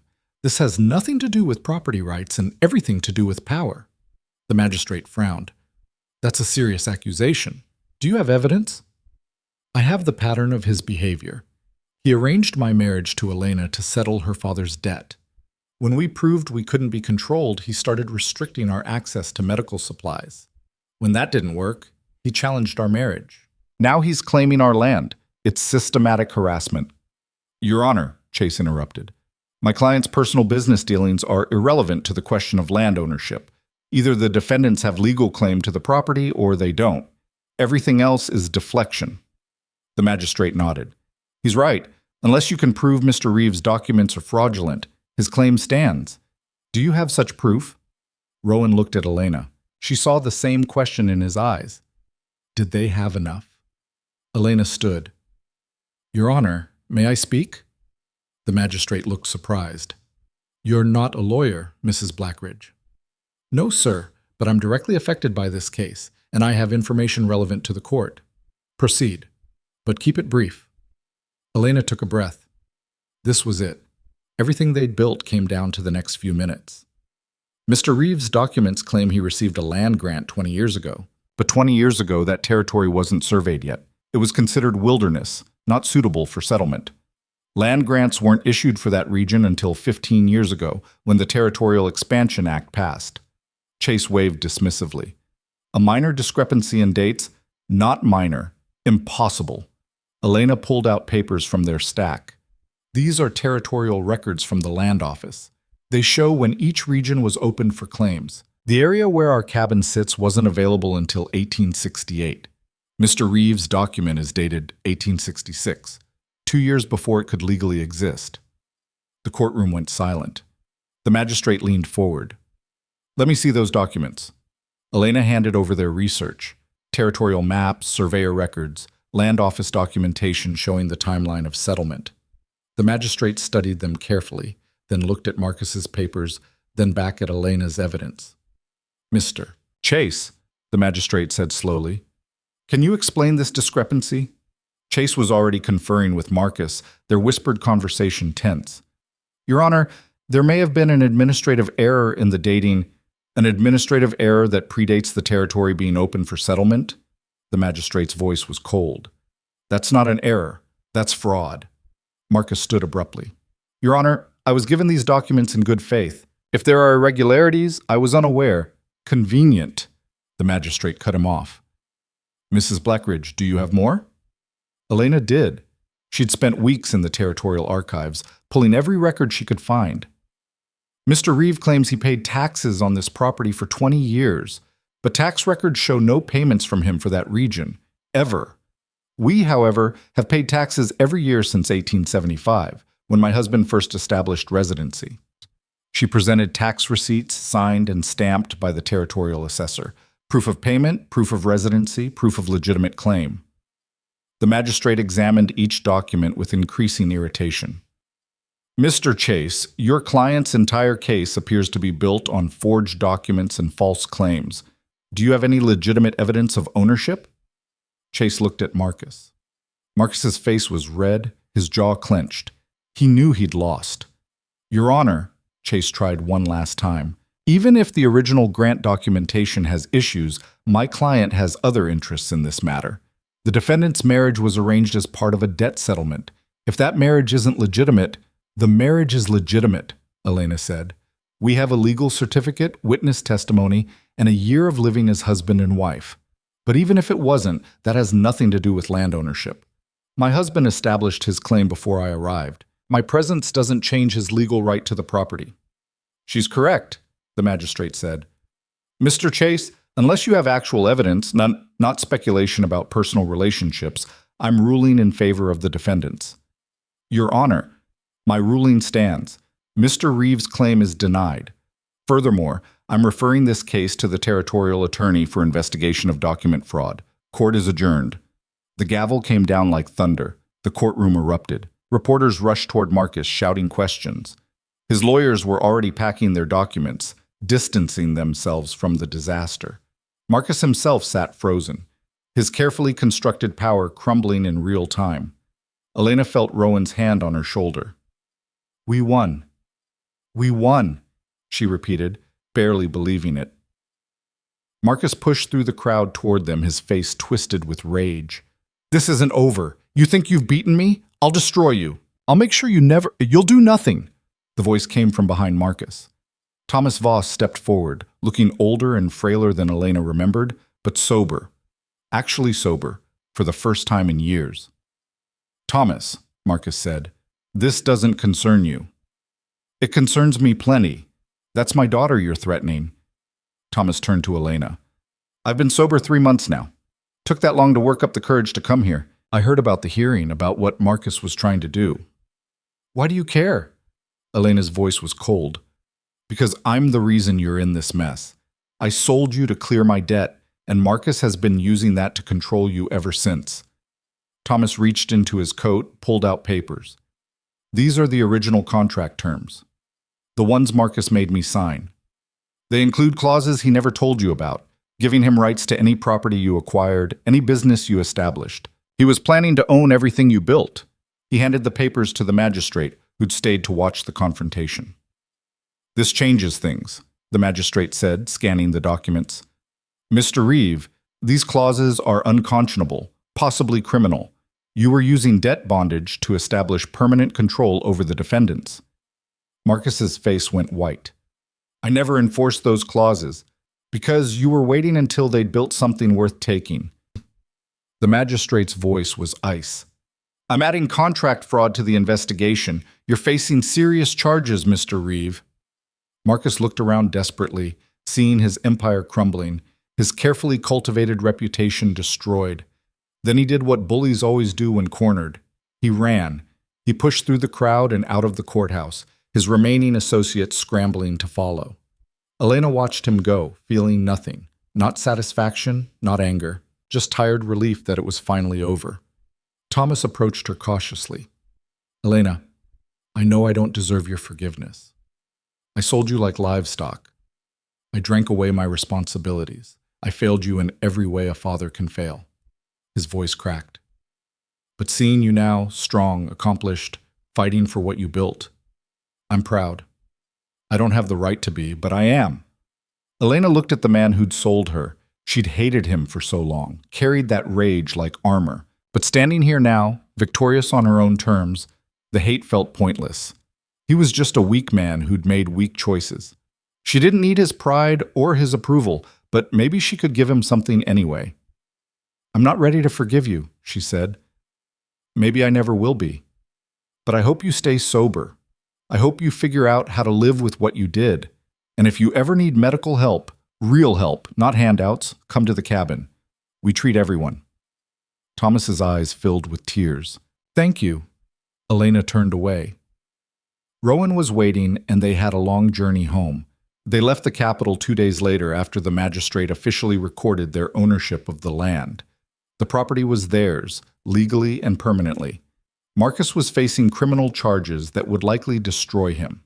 The debt that had started this entire nightmare was void. They were free. The journey back to the mountains was quiet. Elena watched the landscape change from settled farmland back to wilderness, feeling something in her chest finally loosen. What are you thinking? Rowan asked. That I'm tired, that I want to go home, that I can't believe it's actually over. It's over. Is it? Marcus still has resources. He could appeal, fight the charges. Elena, Rowan stopped the wagon, turning to face her. It's over. We won. The land is ours. The practice is ours. Our life is ours. Stop waiting for the next disaster and just accept that we survived. Elena wanted to argue, but he was right. She'd been bracing for the next fight for so long that she didn't know how to relax into victory. I don't know how to do that, she admitted. Neither do I, but we'll figure it out together. Rowan smiled. Same way we figured out everything else. They reached the cabin a week later. Claire ran out to meet them, relief obvious on her face. Thank God. I was starting to worry you'd lost and weren't coming back. We won, Elena said, climbing down from the wagon. The land is ours. Marcus is facing criminal charges. It's done. Claire whooped and grabbed Elena in a hug that nearly knocked them both over. I knew you'd do it. I told the patients you'd do it. Patients? Rowan asked. 4 waiting inside, 2 routine, 1 complicated. I handled what I could, but the complicated one needs you. Claire grinned. Welcome home, by the way. Now get to work. Elena laughed. Actually laughed. Something she hadn't done in weeks. Some things never change. The complicated case was a farmer who'd developed an abscess that needed draining. Rowan handled it with Claire assisting while Elena checked on the routine patients, a child with a rash, an elderly man with joint pain. Simple work. Healing work. The kind of thing she'd spent the last year learning to do. That night, after the patients were settled and Claire had gone to bed, Elena and Rowan sat on the porch watching stars appear over the mountains. We should expand, Rowan said suddenly. Expand what? The practice. We're turning away patients because we don't have space. With Claire here, we could build a proper clinic, maybe even train more assistants, create something sustainable. Elena considered it, a real clinic, with multiple rooms, proper equipment, enough staff to handle the constant flow of desperate people seeking help. It would mean more work, more responsibility, more risk. It would also mean saving more lives. We'd need money, resources, time we don't have. We'd make time. And we could charge patients who can afford it, use that to subsidize those who can't. Rowan's voice gained enthusiasm. We could create something that lasts beyond us. Train the next generation of healers, build a real medical facility out here. You're talking about years of work. I know, but we've got years, might as well use them. Elena looked at him, this stubborn, brilliant man who'd offered her a choice when everyone else had only offered chains, who'd become her partner, her equal, her friend. Somewhere along the way, maybe something more, though neither of them had named it yet. All right, she said, we'll build it. Just like that? Just like that. You said it yourself, we figure things out together. Rowan smiled, and in the starlight, he looked younger, less burdened by the weight of impossible work and constant loss. Together, he agreed. They sat in comfortable silence, planning futures they'd once thought impossible. Construction on the clinic began that fall. They hired local workers, paying them fairly from the small savings they'd accumulated. The design was practical: 4 patient rooms, a proper surgery, storage for supplies, living quarters for staff. Nothing fancy, but built to last. The work was slow. Winter interrupted, forcing them to stop until spring. But they kept saving, kept planning, kept moving forward. Patients kept coming. Claire proved herself invaluable, taking on more complex cases with Rowan's supervision. By the following summer, she was handling surgeries on her own. "You could leave," Elena told her one afternoon. "Open your own practice somewhere easier." "Why would I do that?" Claire looked genuinely confused. "This is the best work I've ever done. These patients need us, and you two are the best teachers I've had." "We're not teachers. We're just figuring it out as we go." "That's what makes you good teachers. You don't pretend to know everything. You just show us how to keep trying when things get hard." Elena thought about that. She and Rowan had never set out to teach anyone. They'd just done the work day after day, and somehow that had been enough. The clinic was finished in late summer, 2 years after the courthouse victory. It wasn't beautiful, just a sturdy wooden building with proper windows and a solid roof. But it was theirs, built with their own hands and money, a monument to stubbornness and refusal to quit. On opening day, they had 12 patients waiting. Within a month, they were full to capacity. Within 6 months, Elena was training 2 more assistants while Rowan supervised 3. Word spread farther. People came from territories they'd never heard of, desperate and hopeful. The clinic developed a reputation. If you were dying and nowhere else could help, go to Blackridge Clinic in the mountains. They'd try when everyone else had given up. 3 years after the courthouse, Elena was delivering a baby when she realized she couldn't remember the last time she'd thought about Millbrook. The town that had defined her entire life had become irrelevant. She didn't care what her father thought, didn't wonder about the people who'd watched her get sold, didn't measure herself against their judgments anymore. She'd outgrown them, built a life so far beyond their small ambitions that they couldn't touch her even if they tried. The baby came out screaming, healthy and perfect. The mother wept with joy. Elena handed the infant over and felt that familiar satisfaction. Another life saved, another family kept whole. "Nice work," Rowan said from the doorway. He'd been supervising a surgery in the next room, but had finished in time to watch the delivery. "Routine case." "Nothing's routine when you do it right." Elena cleaned up, exhaustion pulling at her bones. She was 30 now, her hands permanently scarred from years of work, her body harder and leaner than it had been when she'd arrived in that blue dress her mother left her. She was also happy. Actually, genuinely happy. "Rowan," she said, not sure why she was about to say it, just knowing it was time. "Thank you." "For what?" "For giving me a choice. That first day you could have just accepted the arrangement Marcus made, treated me like property. Instead, you offered me freedom." "You earned everything yourself. I just didn't get in your way." "That's not true. You trained me, trusted me, made me your partner when you could have kept all the power yourself." Elena moved closer to him. "You changed my life." "We changed each other's lives." Rowan's voice was quiet. "I was dying out here alone, pretending I was fine. You saved me as much as I saved you." They stood close, closer than professional partners, something unspoken finally surfacing after years of being ignored. "Elena," Rowan said carefully, "this marriage started as paperwork, a legal maneuver to protect ourselves. But somewhere along the way it became real for me.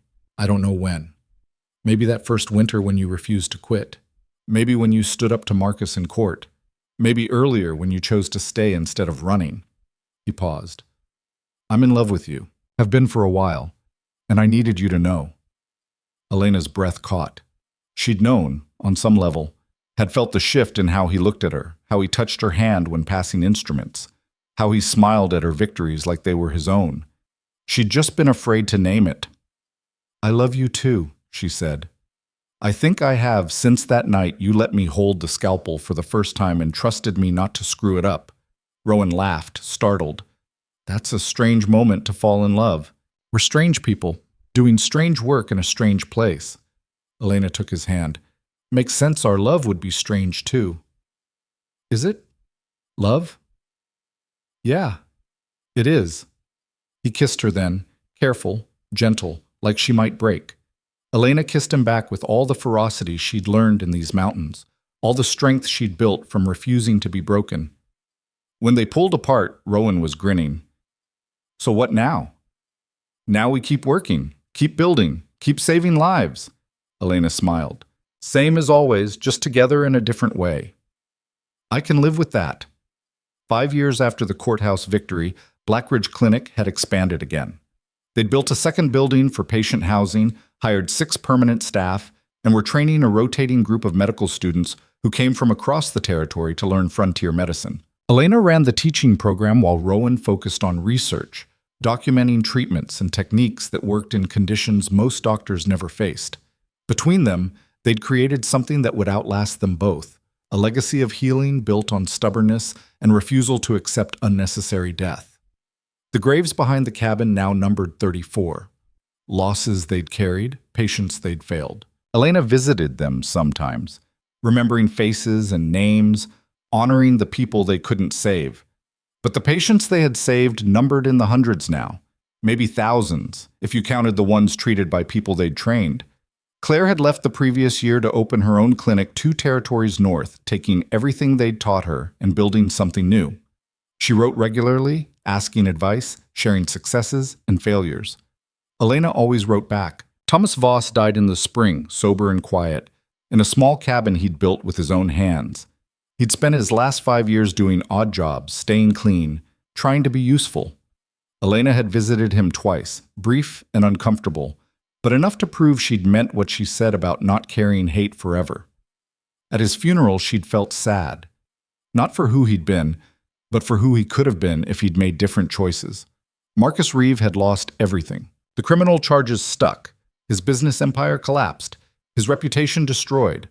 Last Elena heard, he was working as a clerk in some distant town, powerless and forgotten. She felt nothing about that. Not satisfaction, not pity. He'd made his choices. Now he lived with them. Elena's life had moved on to bigger things. On a cool autumn evening, she and Rowan sat on the expanded porch of their clinic, watching the sun set over mountains they'd learned to love despite their brutality. Do you ever regret it? Elena asked. Not the work, but us, the way it started. Being married to you, being forced together by circumstances, never having the chance to court properly, to choose each other without debt and desperation involved. Rowan thought about it. No, because circumstances don't matter as much as what you do with them. We were thrown together. We could have made each other miserable. Instead, we built this. He gestured at the clinic, at the lights in the windows where patients were being treated, at the life they'd created from nothing. I'd rather have earned you through shared work than won you through easy courting. You're a romantic. I'm a realist. Romance is easy when everything's perfect. Love is what you build when nothing is. Elena leaned against him, comfortable in the silence. Down the mountain, lights from distant settlements dotted the darkness. Each one represented families they'd helped, lives they'd touched, a network of people who knew Blackridge Clinic would try when everyone else quit. We should get married again, Rowan said suddenly. We are married. I mean really married, not for legal protection or to satisfy Marcus, just for us. A ceremony that means something because we choose it, not because we have to. Elena pulled back to look at him. You want a wedding? I want to stand in front of people who matter and promise to spend my life with you. Not because a magistrate says we have to, because I want to. That's the most romantic thing you've ever said. Is it working? Elena smiled. Yeah, it is. They got married again in the spring, a simple ceremony on the clinic grounds. Claire came back for it along with dozens of former patients, local families, and the staff who'd become like family. No magistrate, no legal requirements, just Rowan and Elena standing together while people who'd watched them build their life bore witness to what they'd chosen to become. Elena wore a new dress, practical, sturdy, made for mountain life. Rowan wore his usual work clothes, cleaned but undecorated. Neither of them needed fancy costumes to prove what they were. They spoke their vows without scripts or formality. Rowan promised to keep choosing her every day through whatever came next. Elena promised to keep being stubborn, keep refusing to quit, keep building their life together one saved patient at a time. Then they kissed, and everyone cheered, and the celebration lasted until dawn. It was the best day of Elena's life. Not because it was perfect, it wasn't. The food was simple, the music was amateur, and it rained halfway through, forcing everyone inside. It was the best day because it was real, messy and imperfect and exactly what they'd earned. 10 years after Elena had stood on an auction block in a borrowed dress, she stood on her own land, running her own clinic, living a life she'd built with her own hands and refused to apologize for. The girl who'd been sold didn't exist anymore. In her place stood Elena Blackridge, healer, teacher, partner, wife. Someone who'd learned that worth wasn't given or taken. It was built, day by day, through work that mattered and choices that cost something. She was 33 now, her hands scarred and capable, her mind sharp from constant learning.